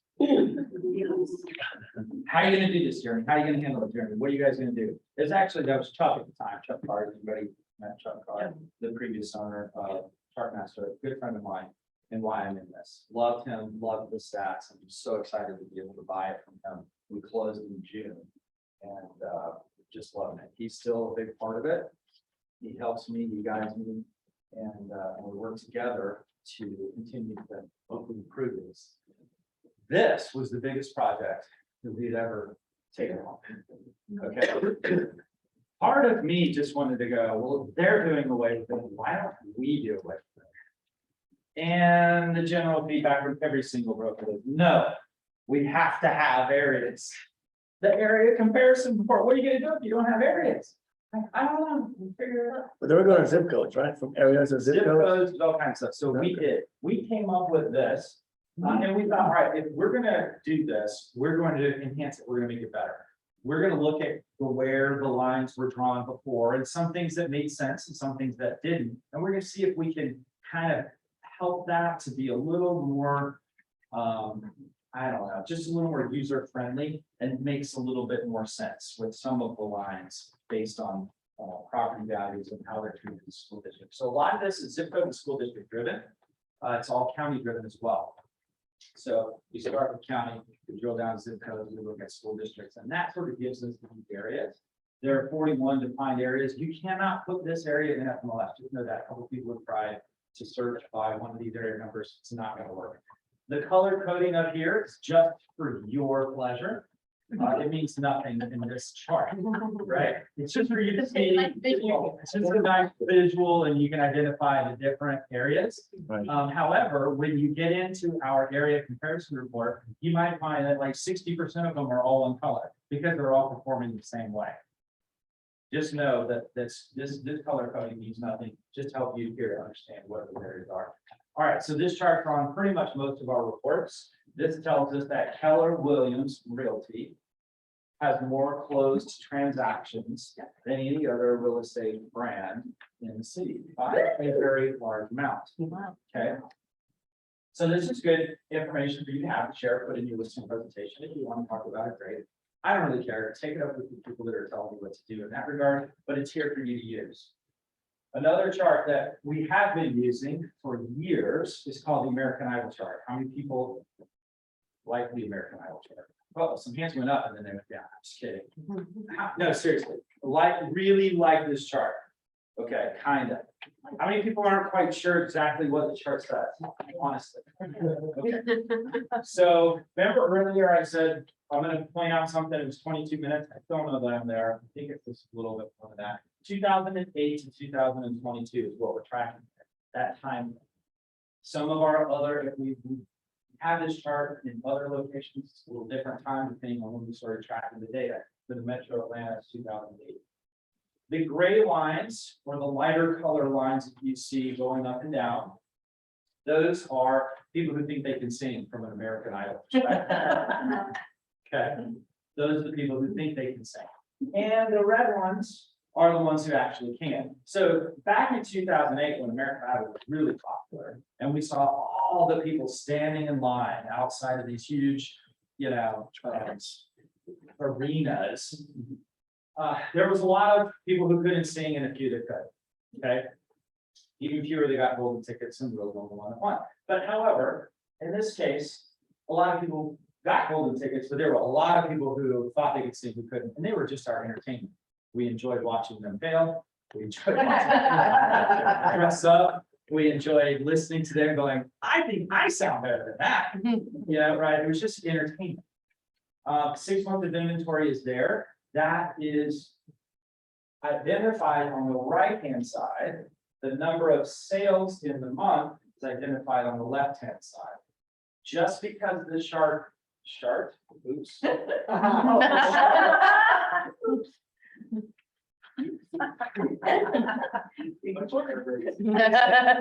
people, you guys.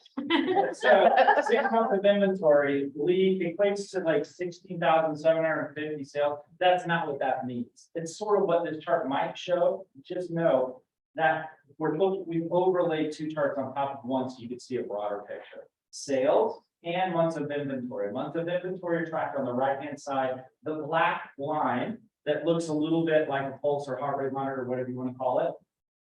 That is months of inventory. What I tell you about months of inventory earlier, it really allows us to see everything else that's going on. So when months of inventory is going down, I know that other things happen. However, the reason months of inventory went down, 2013, 2012, and really when it dropped, is because the number of active listings came down, the number of sold listings started to come up, and we had months of inventory fall below 6 months of inventory.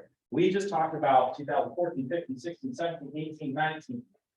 All of those look somewhat similar, right? Yeah.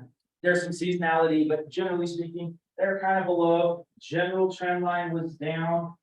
2019 kind of went up and then it kind of came down. But generally 2019, I could see sales were coming up. The demand was starting to get a little bit higher. And then in 20, it tanked, made some weird adjustments. And what did I see happen throughout most of 2021? More people got a golden ticket than showed up to try to sing. They were just giving away golden tickets to people who didn't even try to sing. They just sold their house, even though they didn't really want to sell their house. They didn't even put it on the market. But it sold. Right? How many people sold their house before it went on the market? How many people sold a listing that never got listed in 2021? Right? That happened often. So we saw that. Never seen anything like this. Not really 30 years. Other people, a long time in real estate, we don't see that happen that often, if ever. So it was a very weird anomaly in 2020. Again, I try not to compare stuff with 2020 that often. Yes. The gray vertical lines don't correlate with your key, do they? They correlate on the left-hand side, either number of closed sales or number of active listings. So in other words, there were over 40,000 active listings in 2008. Well, that, I could listen, but the red line. The red lines are closed transactions. So that's a lot of Yeah. So Couldn't tell that. gray is active, red is sold, months of supply, green is the balanced market that we just arbitrarily picked out of the skies. So actually, the price more sales than active leads. There was. Yeah, we were losing weight. From the perspective, of Nice. right? That's what it was. We were expending more energy than we were taking in calories. We were losing weight. For a whole year. Will you be tracking, like, the past history of, like rates being kind of where they are now, with the market was doing then versus what's doing now? A little bit, we'll be trying to track rates. Because I'm kind of curious, like the rates for 7 last time, what was the market doing? Yeah, we could look back at that. I don't have that data right off the top of my head. It was a buyer's market. Yeah, So I remember. ultimately, I can tell you, you can kind of look back in the history of time and see what rates are. You can look through here, 2008, and really see that white line. Where we in a buyer's market, seller's market, or a balanced market. I think it's like our family meeting that Gary obviously does it, he does an interest rates, and we pull Like, from that. that slide with an interest rate would be really helpful. If it, Yeah. show. Well, Oh, sure, add something else to Right. thanks, man.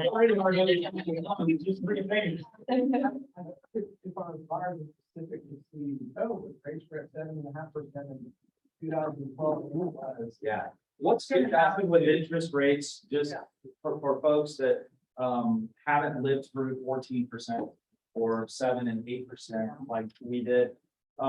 The people will get used to it. They're already getting used to it. Mortgage applications are up this week, are they not? Back in the room, mortgage applications, we're seeing an increase in applications this week. So people are starting to get used to the fact that this is kind of gonna be the new norm. It is what it is. It is what it is. It's really not that bad historically speaking, and they're gonna figure out a way to make it affordable. A lot of our mortgage lenders are being creative with buy downs and different things to help with that. Because ultimately we went from an inventory problem to an affordability problem with an inventory problem. Okay, so that's kind of what has happened. A lot of people who are renting the renters will have to make that decision by public. Yeah, rents continue to go up, income levels, there's a lot of that factors into that. But generally speaking, people are gonna get more comfortable with interest rates as we go on. This is called a 4-up. This is front loaded in your presentation because if someone is very, if one of your clients seems to feel like they know a lot of information about the market, this is what they're going to tell you they know. This is what everybody has access to. This is what everybody usually reports on. And that is monthly sales, whether it's cumulative or it's quarterly or whatever, they're usually looking at year-to-date sales this year versus last year. In that case, let me do this.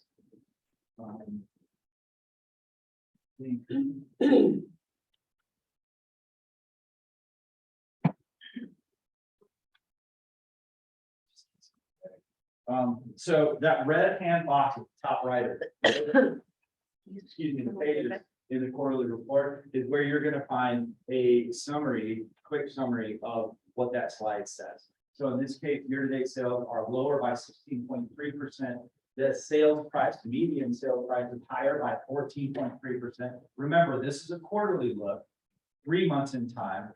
Versus we just looked at September to September. September to September is 12.9%. Quarter over quarter is 14.3%. So that means, you know what I mean? There's some shifting in there. That's kind of why we started to focus a little more on the monthly at first, because it's more accurate with what's happening today versus the 3 month in the rear look. Quarterly, it's up by 14.3%. The sale to original list price sits at 99.7, which is lower by 0.8 points. Meaning it's come down a little bit. Days on market is up to 15 days, which is a 50% increase. Sounds like a lot. It's only 5 days higher than it was in the third quarter of 2021. This is just a quick snapshot of what the market's like. Just give us a quick overview pulse of the market. This really doesn't tell us what we need to know. This really doesn't help our seller make a good decision. So we're gonna, if you're gonna use this, go over it quickly. Here it is. A lot of people saying I don't use it. It may or may not still be there.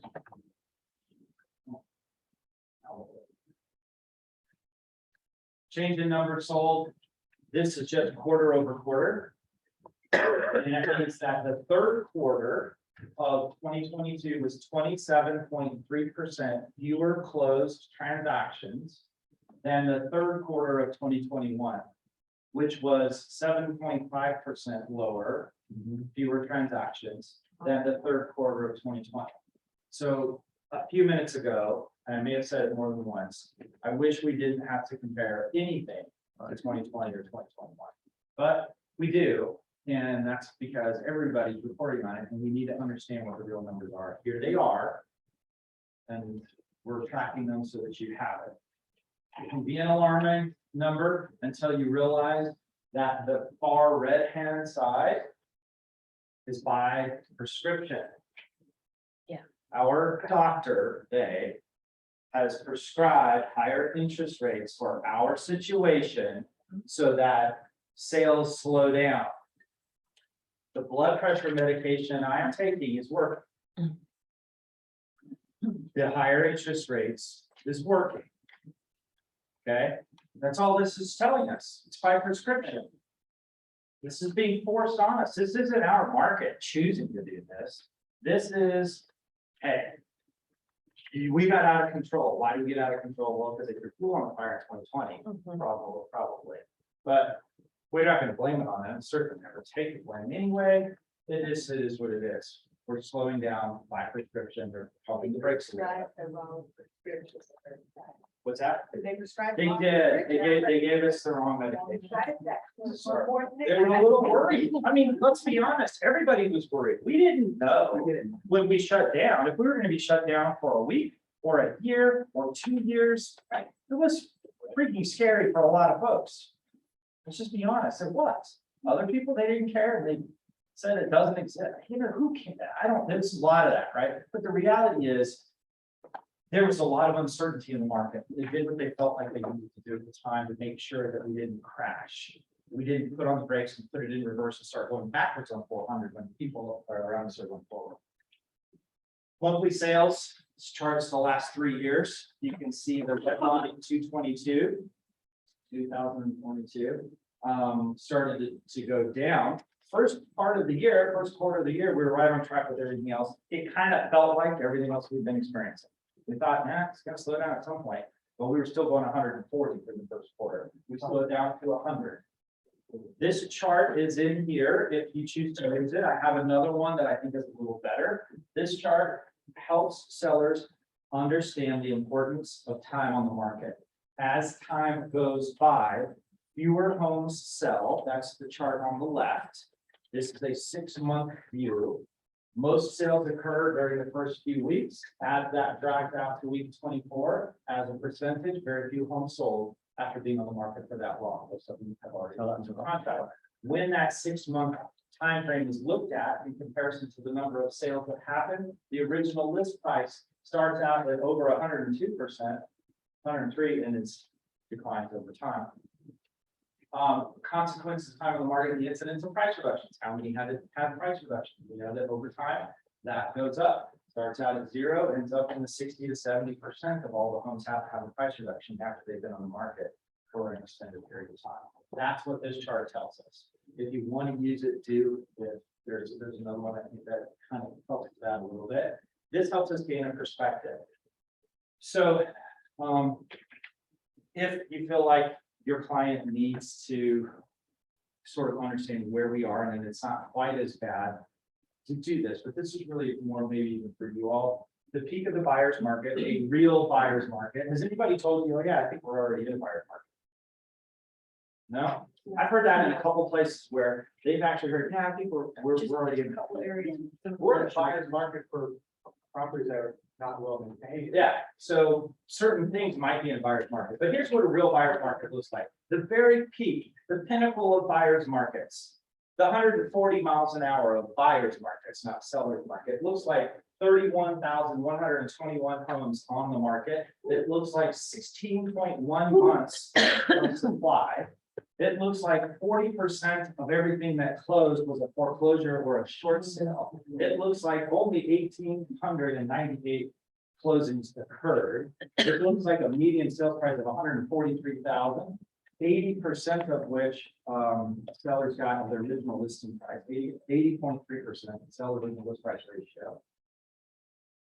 75% of everything that went under contract and closed had a price reduction, and 75% of everything that got listed failed. You said you'd like to not have 2020 to be compared to anything. Yeah, 2009 was crazy. But if I'm gonna look at crazy on one side, I want you to see what crazy on the other side. But for those that haven't been around, they Yeah. don't realize that 2009 is a really wacky time too, Oh, gosh.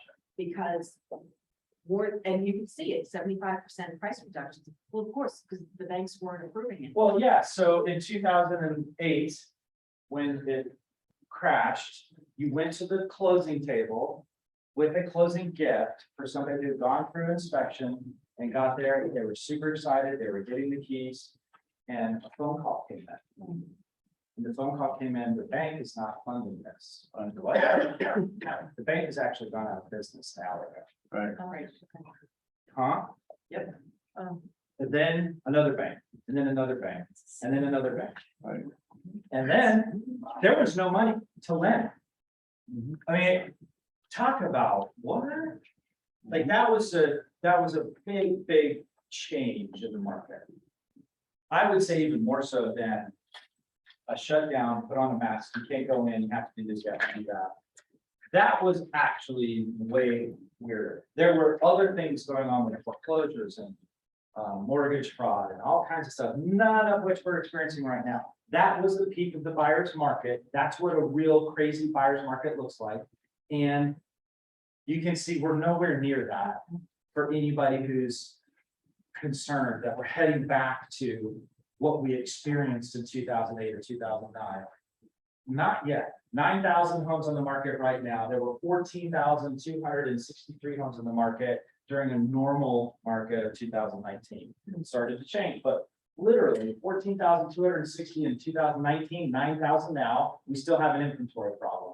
2.9 months of inventory, 2.3 now. We still have an inventory problem. Distressed sales are almost nothing, even in 2019 or today, but they're less today than they were 3 years ago. Number of sold, we know by prescription, there are fewer homes selling than there were in 2019.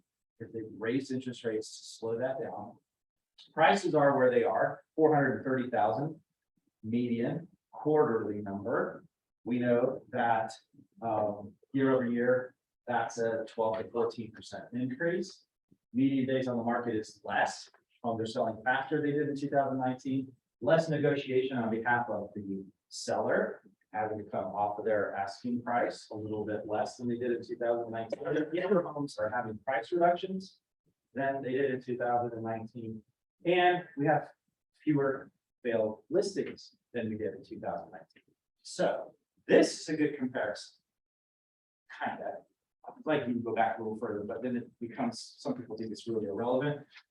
Gary Keller says look at 16, 17, 18, and 19 and compare that to 22. We're looking at 19. I've already showed you 14 through. So we're kind of doing that. So this is why I said we're still going 100 miles an hour, because we know in 2019, we were in a pretty strong seller's market, getting stronger. We're still clearly there, a little stronger seller's market today. If you're a seller, is it a good time to sell a house? Yes. Generally speaking, yes. Individual situation, interest rates, all this stuff starts to factor in. You gotta guide it through that. Price reductions by quarter, I'm gonna skip over that. Who wants to be the seller? I will. I will. What's your name? Matt? All right, thank you, Matt. Matt's going to play. There's no prize. This is happening. Knowledge. Give it a piece. Okay, Matt, you can see this chart, okay? Yeah. Okay. By the way, this is some scripted stuff in case you wanna sort of follow along or whatever. I'm gonna jump in and out of script every now and then. It's just sort of what I do. We're gonna role play just a little bit. Some things that you might ask a seller. Now, I've already been talking to Matt about the market. I've already shared with him what I've shared with you. I've gone through some of the slides. Now we're going to get to the meat of the presentation to make sure that he prices his home accordingly. Okay? You don't have to, just if you want to. So here's the deal now. What price point do you think you're at? I'm gonna, Like, you can pick anything. Doesn't have to be real. the 300 to 499. Okay, so right here, Yep, yes, sir. that's it. That's all I had to do. Matt, what price points do you think you're in? And then, if I have it printed, I circle it. If it's on a screen, I circle it with my hand to create a visual that this is our focus. Okay? So what we know, Matt, just, I know I've been sharing with you a lot of numbers, but here's where it really gets kind of important for you to understand. In the third quarter of 2022, your price point between 300 and 500, basically, we saw 31.5% of everything that closed had to have a price reduction before we received the offer. Double last year. That Yeah. is 6%. Good. Hey. He's pretty excited about this. They don't normally. Normally they're kind of going. Where are we going with this? They're a little bit hesitant, but they're answering the questions you ask. Because they can tell this is important. And I'm gonna do my best to mirror and match him, right? That's what we do in a listing presentation.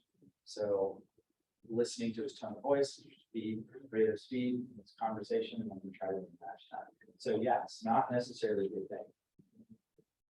But it's sold next door, $50,000. Oh. Well, that's great. He may come out. with something like that. Right. What he's gonna do is he's gonna look at this and go. Okay, that's your goal. Is to get your clients to say, right? You heard that before? There's a particular guy that we all, maybe some of us know, some of us don't. That's what he's been sharing lately. And your job is to get them to say, just to think a little bit. Why? Because I'm giving them knowledge, which is going to give them confidence. What I'm doing right now is I'm proving to him, without beating him over the head with it, that he's ignorant. Sorry, man. But my question to you, really, as a seller, did you know that before I sat down with you? Is it surprising to you? I read the headlines, the media says not really. Not really. Kind of what I was expecting. Okay. Yeah. Sometimes I will bring that up in the context of just to see, have you ever seen anything or heard anything like this before? Normally, after I've had a pretty personal conversation and we get to this point or shortly thereafter, a lot of times you'll hear something like, I've never seen this before. How come nobody else has shared this with me? Because that's exactly what you hear more often than not. Even if you don't, you can sense that he's going, "Yeah, I've never seen this before." And I can just validate it. Have you ever seen it? No, it's not. Has anybody ever talked to you about what percentage of homes are having price reductions? No, not really. I assume it's out there. I know that's the thing. So the key then is, well, what type of price reduction are they having to take? That question came up. Somebody asked that question. I think it was big, yeah. So here we are, in your price point, Matt, between 344 and 99,000. The median price reduction taken during the third quarter was 5.3%. In the third quarter of 2021, that was 4.5%. So not only have we seen almost double the number of price reductions, but an increase in the dollar amount that they're having to reduce to attract a buyer. Make sense? It does. Yes. You seem a little concerned. Yeah, that 5.3% does concern me. That's a lot of money. Okay. That's like your whole. I'm just. Yeah. You're gonna have to negotiate. I'll live on They're not gonna say that. He's saying that, because he wants raspberry. That doesn't come up. It really doesn't. When you're walking people through this, they're going to end up wanting to pay you anything you want to be paid to help them navigate this issue, this problem the market has called overpricing. It's a problem the market has. Okay, so is that concerning to you? You said, yeah, so I ultimately, sort of it. I just want to be heard. Just.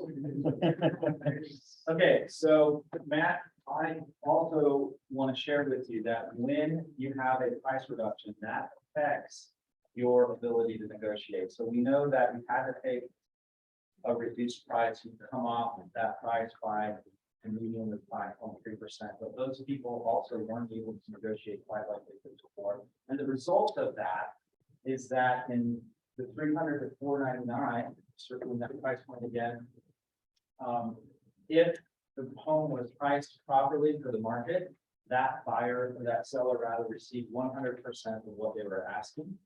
If they had a price reduction, they ended up closer to 93.3%. Make sense? It does. In addition, there was extended time on the market that happens when your home has the price reduction and it stays in the market longer. So we know that the difference in the price point that you're in the third quarter of 2022, homes that did not have a price reduction sold in just over a week, 8 days, and homes that had a price reduction were on the market for about a month longer. I don't know about you, but it cost me something to own my house for a month. Yeah, taxes, insurance, Very costly. yeah. So it's a couple $1,000s worth of actual savings if I can do it sooner versus later, right? Okay, so my goal is to help that out for you. And this sort of puts everything together. I call this the game board. Because real estate can be sort of a game. In other words, I don't know if you realize this, is you're getting ready to get into a competition. Right? And that competition means that you've got to position the property against other homes to be the one that gets chosen. Right? We know we're not where we were a year ago or a year and a half ago. And it means that if you put your home on the market, the numbers are telling us, it doesn't mean it's going to immediately fly on the shelf just because you decided to put it for sale sign. So you're going to compete with some other homes. And what that means is that overall, you shared with me earlier some numbers in the market, and that's kind of the top of the market. We know there was 12,094 homes that closed during the third quarter of 2022. They, as a group, received 99.7% of their original list price, and they got it and have done it 15 days of being on the market. So over 2 weeks. This is for which time period? This is the third quarter of 2022. Okay. Okay. So monthly, that's September 30th. And what you now know, if you didn't earlier, you shared that with me, is that there's 2 different categories that fall under that category that perform very, very differently. Homes that had price reductions and homes that didn't. That's the second layer of this chart. And that tells us that homes that had price reduction, which represent 31.5% of all of the closed listings, received a median of 92.5% of their original list price, and they did so in 42 days. Okay.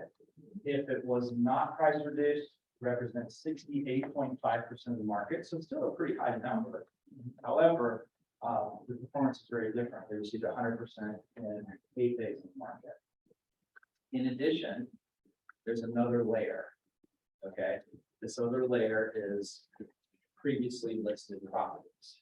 Your home has not been on the market before. So it doesn't factor into here, but some people put their home on the market and it didn't sell. They pulled it off the market, then they put it back on the market and it sold. Okay, that happened in September, in the third quarter of 2022, a few times. 4.2% of all of the closings, which represents 507 total non-price reduced closings, were previously listed. Okay, this is kind of a big thing to understand here, but so what I know is that of the non-price reduced homes, some of them were on the market before, very few, 507, compared to 7,774 that were not. Okay. Then on the price reduced side, some were previously listed and some were not.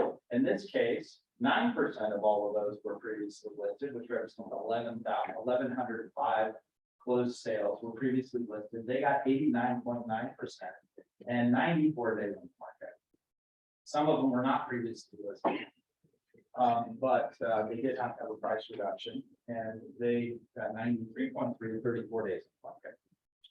So here's what this really taught us. The green box is what? Where you want to be. No, That's where you want to be. that's where you want to be, right? Would you agree the green box is sort of where we want to put this house at the end of the day? So my job is to lead you to the green box, but I can't lead you to the green box if I don't know the paths that lead to the other boxes and how to avoid them. Would you agree? So that's why I'm sharing this with you, because I know the path to the other boxes. And my job is to help us not end up there, but end up here, because this is the right agent at the right price. This is the wrong agent at the right price. This is the right agent at the wrong price. Anybody here done that before? This is the wrong agent and the wrong price. None of us are going to raise our hand for that one. Is that showing that statistically, listings that previously failed, when they're relisted, they don't? Yep, they still have to probably take, well, they will still like to take another production price. Is the negative stigma attached with? Over here in this red box, this means that if their original list price up to 2 years ago was higher than the current list price, it's a price reduction. If their list price 2 years ago or a year ago or 6 months ago was the same list price they went back on the market on, they're in this box. And that happened all for a while. Put it back on. They took it off for a while. Most of the people in real estate for a while were like, that's probably because they did something to improve the house. There was enough feedback that said, hey, you need to take care of this problem. They pull it off and put it back on. the same market, same price, but they got a new realtor because their first realtor didn't tell them about it. Whatever, we don't know for sure, but generally speaking, they put it on at the same price. It could be that 2 years ago, it was overpriced. Today, prices have gone up by 45% in 2 years, so it's fine. It's probably even higher now than it was 2 years ago. That's the reality of 2022. Anything that was on the market 2 years ago was probably less expensive than what they were asking today. They raised the price when you put it back in the market. That happens more often than not. So this is the game board. We're going to leave there. There's an interactive version of this board. So I can put in the area that Matt is in and his price.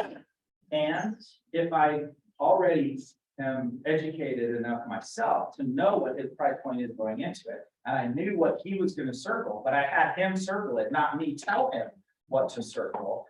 He chose that price point. I already knew what it was, and now I'm going to validate that he's right. You understand what's happening? Instead of me being right and him finding out that I'm right, I've just validated that he is correct and he takes ownership of that 325. It's pretty cool, right? I want them to price the listing. You want them to price the listing the best they can, to at least understand the concept of overpricing. So that's what happens there. Use these if you can. Use this. If you have a Mac, yeah, a couple people do, you have to download and have on your computer PowerPoint and Excel.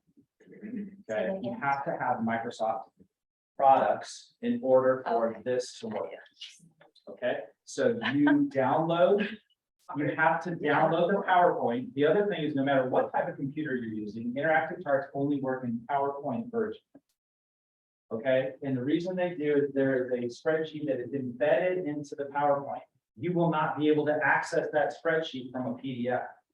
The only way you can get that spreadsheet to work is in PowerPoint. It's embedded here. You double click on this picture, the spreadsheet pops up. You get a drop down box for total and all combined, basically area and price. You select the according area, the according price.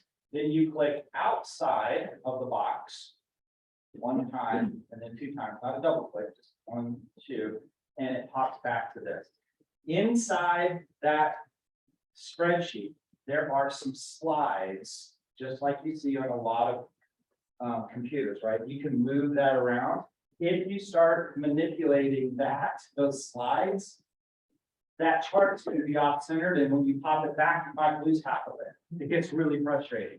So be careful. Only thing you want to do, double click, click the drop down, select the drop down, click outside. Don't move stuff around because you're going to find yourself having a hard time getting it to fit back in there right. If that ever happens, close it, open it back up, do it again. Just don't save it, right? Your area is like, the county. It could be the county, it could be the Northwest Gwinnett County, Southeast. Gwinnett County. It is the numbers on our chart. So that, remember that map I showed you? Those are the areas, that's where you find the areas. Oh, you did use the area from that. Yes, in our chart.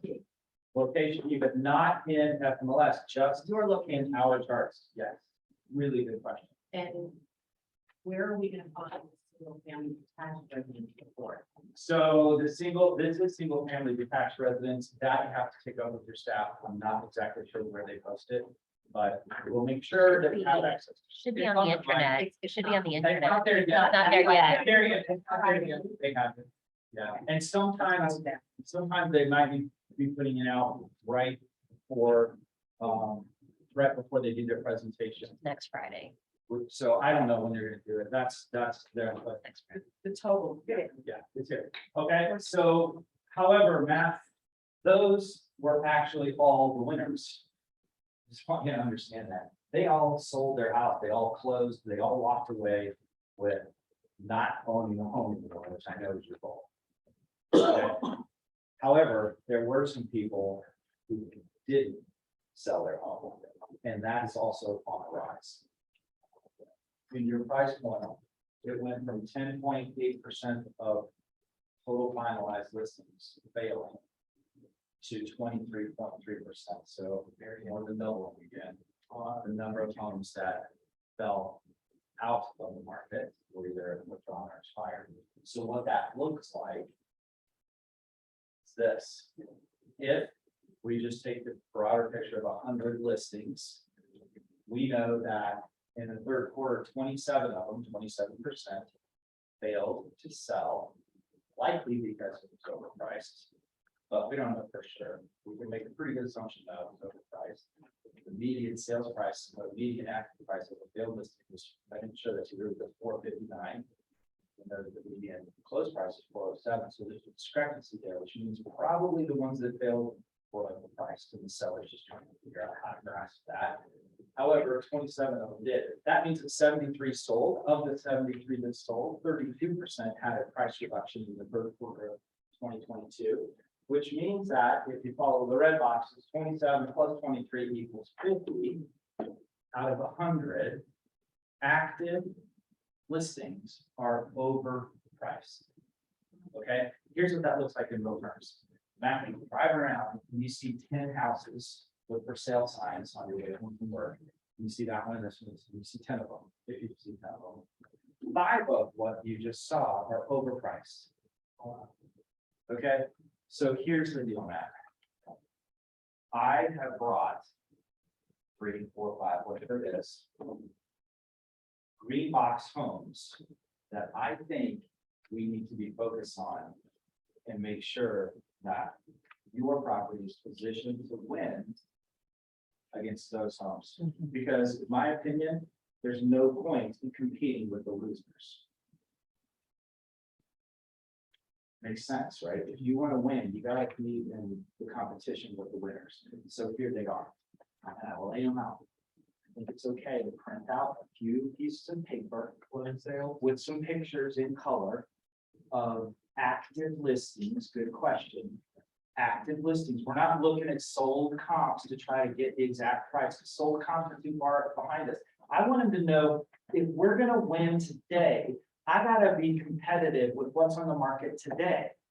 Okay, we're still gonna do a CMA to make sure that everybody's not whack, but I can pretty much tell you that 50% of them are whack and 50% are okay. I've already identified the 50% that are okay, and you know what they are. You all know as professional realtors what the green box houses are, you know. When you go through, even in online, you can pretty much tell based on that area, this price and that condition. This looks like a green box home. Print it out. If you don't know, if you can't tell a green box home, there were 11,000 some odd active listings. Go preview some homes. Get familiar with the market. Understand green box and red box and be able to walk in and identify that. So that when you have a listing presentation, I've already picked out the green box homes, so we don't need to worry about the rest. If you don't mind, do me a favor and take a look at these listings. Take a look at the pictures of these and just kind of, here's the tax record for your home. Just kind of slide it into where you think your home's gonna fit in comparison to these. Okay, he's gonna do it.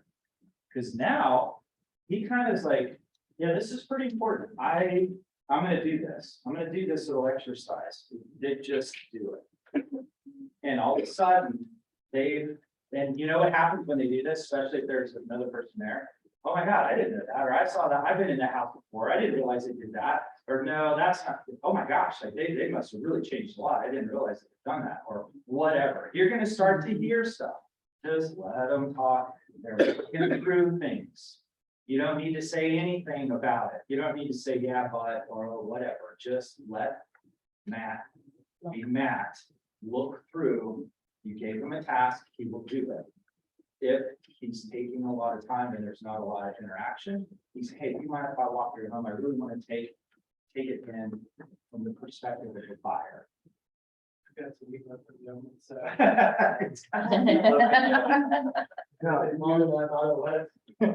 Do you share the souls in the area or you? I will share the sold in the area once he's really got how important it is to price against the current You competition. do that first, then you look at. I do that and then I bring out my CMA. Okay. How does that compare to what the bank thinks? Because the reality is the bank's pretty important today. So I brought a comparative market analysis to look at the historic sales, which is what a current lender is going to utilize to come up with appraised value. Okay, some questions? Yeah, I'm a lender, so I'm a little different perspective, but I feel like as far as on mortgage level, that we are in a recession. Yeah, I'm not quite following your race car scenario where we're saying you're from 165 to 100 miles an hour. What is 100 miles an hour? the speed at which property values, the speed at which median prices are increasing, the speed at which the sale to original list price ratio is adjusting. So that's still very, very high. 97.9% of asking price is still very, very high compared to kind of a normal number.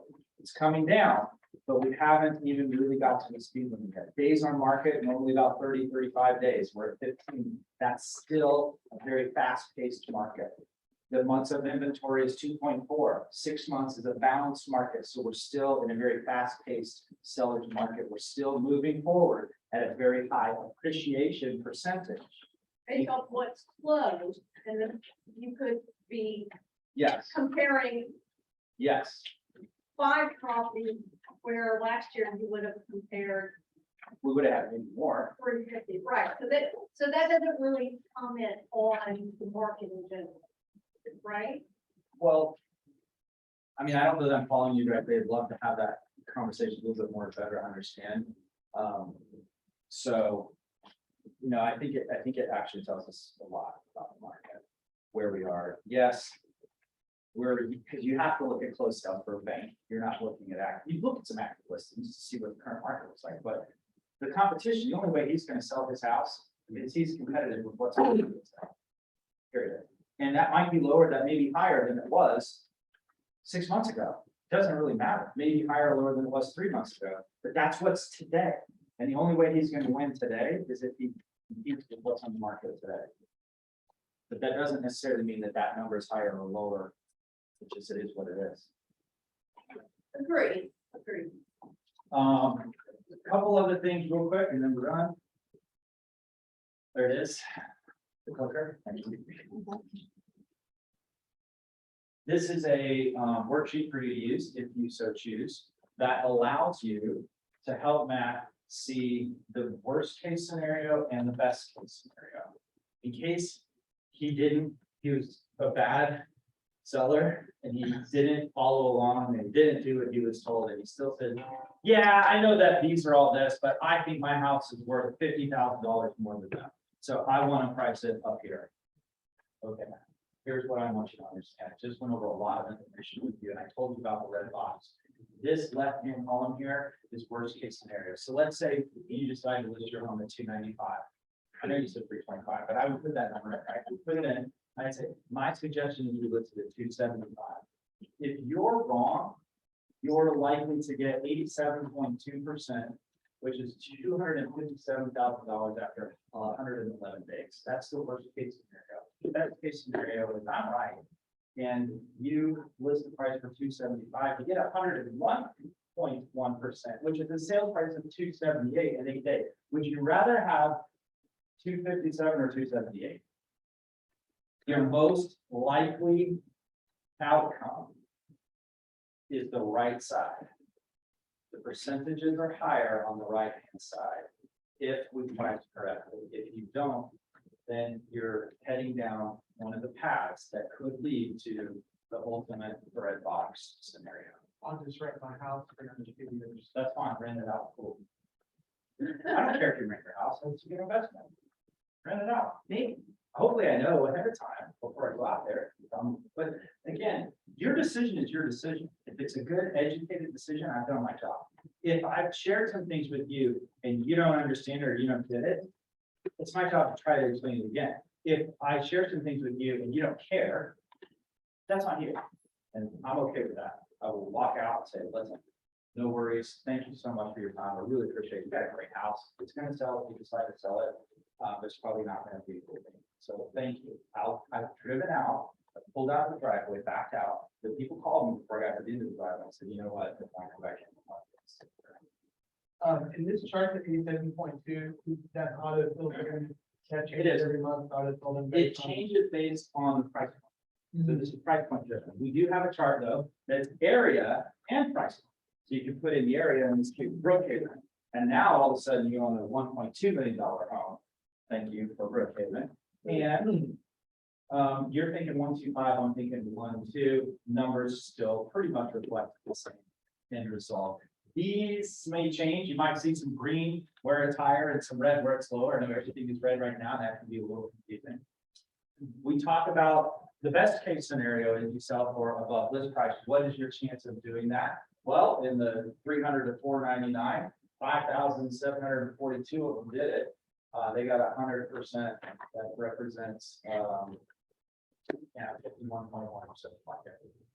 So it's got 50% chance of selling above list price if you price it right. Days on market for 100%. This is the one chart I was going to share with you, and we're done after this. This is a great chart for both buyers and sellers. So this depicts the first 21 days of a property being on the market. I list it, that stays 0. Day 1 is the day after, right? Then it gets 21 days. So we track the number of sales that occur on day 0. That's the far left hand column. 205 closings sold or closed after being on the market for 0 days. So what does that look like? It looks like the property was already sold before it got listed. There was already a buyer, it was already under contract. You put it into MLS or FMLS, and then a couple hours later, you change the status, or potentially immediately you change the status. It could mean though, that you listed the home, put it for sale, sign in the yard, did all that. Some buyer came through early in the morning, wrote an offer, negotiated with your seller, got it under contract, and you put it in MLS is under contract that same day. Which one's more likely? It happens, but it's little probably more likely that I already had the buyer, I just put it in the market, then I changed the status and. Cause that can happen, but sometimes it's like the next day it goes in and that falls into one day. Right? It's really tough to get all that entered into the MLS in one day if it's an actual buyer that's come to the property for the first time on the very first day. And get entered under contract on that same day. Usually you'll wait a day to make sure that that buyer is legit. Usually you wait a few days and you put it out to everybody else. We're accepting all offers. The seller will be looking at making a final judgment on Monday, and it's a few days later. That's why you see between days 3 and 5, most of the sales occur. Okay, 3 and 5 is when most of the sales occur. Then it starts to fall off again, just like that other chart I showed you. When time goes on, fewer sales happen. During that first few days is when you're most likely to get the highest sale to original list price. Basically, when the property isn't on the market for very long, you have a much stronger ability to negotiate. As time goes on, day 21, after really day 13, the sale price to original list price ratio, that red line, starts to become a little more variable. It's a little tougher to negotiate after 3 weeks in a really hot market, or after 2 weeks in a really hot market. From a buyer's perspective, the buyer wants a deal on a property. Here's the deal. They know because you know the green box homes versus the red box homes. You got to educate them on it a little bit. If you're expecting to get a home at 96, 97% of what the seller's asking, we will not look at any home that hasn't been on the market for 13 days. Is that okay with you? No, not really. I want to see everything.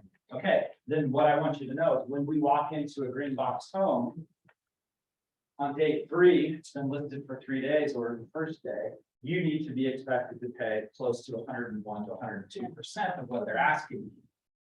Your lender's letter doesn't support that option. So what would you like to do? We can reduce the price and look at less expensive homes that are listed on day 3, or we can wait till day 13 and hope that the house you kind of really like is still around. To hope that maybe that seller got it under contract and the buyer fell through, and now it's my chance, right? As a buyer, you have to be patient. And as a buyer, you have to understand that if you're really expecting to negotiate a deal, your best opportunity is going to be after day 13. Gotta wait a couple weeks. It's still there. What's that? Then you may lose the house, and it's 100% on day 12 as it was on day 1. That's right. I'm not here to help you, not lose a house. I'm here to help you get a house, if that makes any sense. And if your price point is this, and you're looking at these homes, and these homes are going to sell at this price, we shouldn't be wasting our time here. If you want to get that home at this price, you need to wait 2 months. So we're not going to miss it. We're just going to get it. We're going to get the right one because of the budget that you come in and told me you want to be at. But you're If the budget's legit. considering this chart and the interactive, Yeah, we have everything. That's And a then- great script. Wonderful script. This house has been on the market for 13 days. You love to negotiate. This is a wonderful opportunity for you. Yeah. It's a great script to get them in their motivation. Yeah. And show them. Yeah, they'll be like, got any day 13s to go see? Yeah. Right? It's just like day 1, but they can't wait. Oh, how many made it to day 13 today? I want to go see them. But, Like, if they know I'm about to get a deal. but the buyers are like, I sent my agent that listing. Why aren't you checking the day 13 ones and sending them to your buyers? This will go on the market 13 Yeah, days. exactly. This is our day. Opportunities in the market. This is the summary. Puts everything together in a bullet form. If you are going to take some talking points into holiday parties and different things coming up in the near future, this is what you want to try to memorize and share. These are your headlines. They're real numbers. Some of them sound good, some of them sound bad. It is the reality, and it will help you spur a deeper conversation if there's serious interest. So you can be sharing that summary comments page with us. Oh, yeah, you get all of the summaries. I It'll have all a be in the narrative quarterly summary that report. is in paragraph form, that's at the very end of this. And you can use that to kind of upload as if you wrote it, it's totally fine. So, yeah, the summaries are there, this is the bullet points, and then we have a narrative. One of this is a little later. This chart is interactive in the sense that each one of those is a hyperlink to another page inside the presentation. And this is what that looks like. So if I'm in PowerPoint, I hit control and then I click on it, it takes me to median sales price. I can see what the median sales price is for the quarter. I can click active index, come back here. Remember that supply driven market I was telling you is so important? That's this chart here. Green is months of supply, and everything correlates to months of supply. This chart describes how that works and what the other metrics are that always do the same thing when months of supply does this, whatever that is. Okay, but again, you can now navigate back to, so you can bounce back and forth quickly. Hey, I want to know this, maybe that chart's out, maybe that chart's out. It's easier to go if you've never tried to navigate this before. It's hard to scroll through the 90 pages, to go back, find this one, that one. So this makes it a lot easier for you to bounce around and quickly see what you want to see. And pull those charts for your presentation. Yeah, and pull the charts that you think are going to be important for your presentation. Most of the charts you need to have in your presentations are uploaded. In addition, there is a thing called the toolkit. So when you are able to access the law online, there is a thing called the third quarter toolkit. In the third quarter toolkit, which will be pared down, by the way, there's way too much stuff in there that's actually dated. We're going to just kind of keep it down to two main things that get used the most often, and that is going to be the grab and go presentation for buyers and the grab and go presentation for sellers. So you're in a pickle, I go to the toolkit, I download the grab and go. Pretty much, I've got the meat of what I need. And I can get out of here pretty quickly if I need to. Probably, hopefully you've studied the market a little bit ahead of time, looked at some of the charts, but the grab and go, put it all in one place, it's just the best 15 to 16 slides. Just know that grab and go is under the quarterly reports Yes. tab, and then there's a separate tab, the MMO reports, just a reminder. Yeah, so the MMO comes out about a week or We're two. going to our intranet search. Okay. Just know there's two different. like, Yeah, the monthly reports always come out about a week or two before the quarterly reports. So you'll see the monthly stuff more, it comes out faster. But if you go to the monthly link, it gets sent out and you're trying to find the quarterly reports, you won't find it. So you have to make sure you're looking at the right report, and she's absolutely right. The, what it Just says, try to the navigate toolkit's in the by- quarterly report, it's not monthly, it's quarterly. I really like this slide you remember with me. Are those just in the quarterly ones? Yes, they're only in the quarterly report. So let's say I'm on listing presentation in December. Mhm. Those are probably not as relevant. They're not. So. But it's what we have, and we will, again, we'll have another quarterly report, but Right. that's why we've got the MMO. So you can apply the numbers in your head to December's thing. You can say, well, in December, that's gone up to this. And you'll even at that point, you're like, wow, this guy really knows what he's talking about. And all you gotta do, because you see it there, I mean, you see the sale to list price ratio, the days on the market, you see them all here, and you get the monthly in December. Yeah. So you'll be able just to write that down. You can show them the quarterly and then show them the monthly after that. You can, yeah, I think the monthly is just more boring to look at, it's just a bunch of numbers. It's real It quick, depends. they've already got, The audience is right. I don't see the link that you sent all this to in my, It's not up You yet. did- We get the Not next there. week, where our oh, I quarterly, thought you were looking at it. No, what I Just said. say where it is. When it does get posted, that's where it'll be under. Oh, so you did not send it out, then, okay, just want to make sure. When you go into our intranet, there's a Chartmasters, All right, and it's got third quarter info with, It will. it will. Does it very, now? at the third quarter info part is where you're gonna find that toolkit. Mhm. Oh, And separate apart is the other link for the MMOs. Some of the other inactive charts that are available are these, again, lots of numbers, color coded year over year comparison. Areas, these are monthly and quarterly. Just remember, the other MMO, you can't really use that or overlay it under the current MMO, because the current MMO uses detached and attached, and it uses counties. The other MMO that we put out has these charts in it for interactive, but it's specific to detached or attached.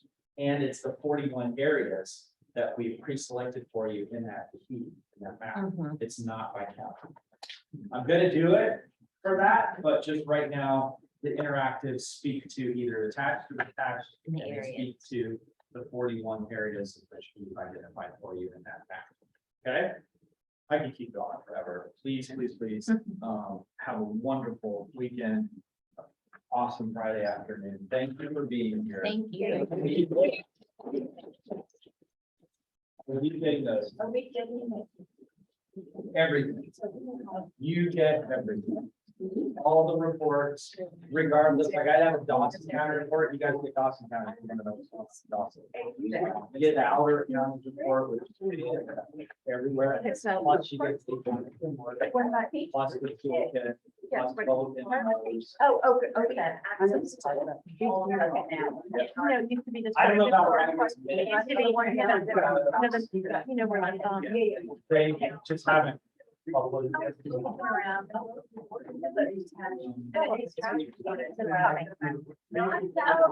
if they sell that property, they're gonna make, they love it.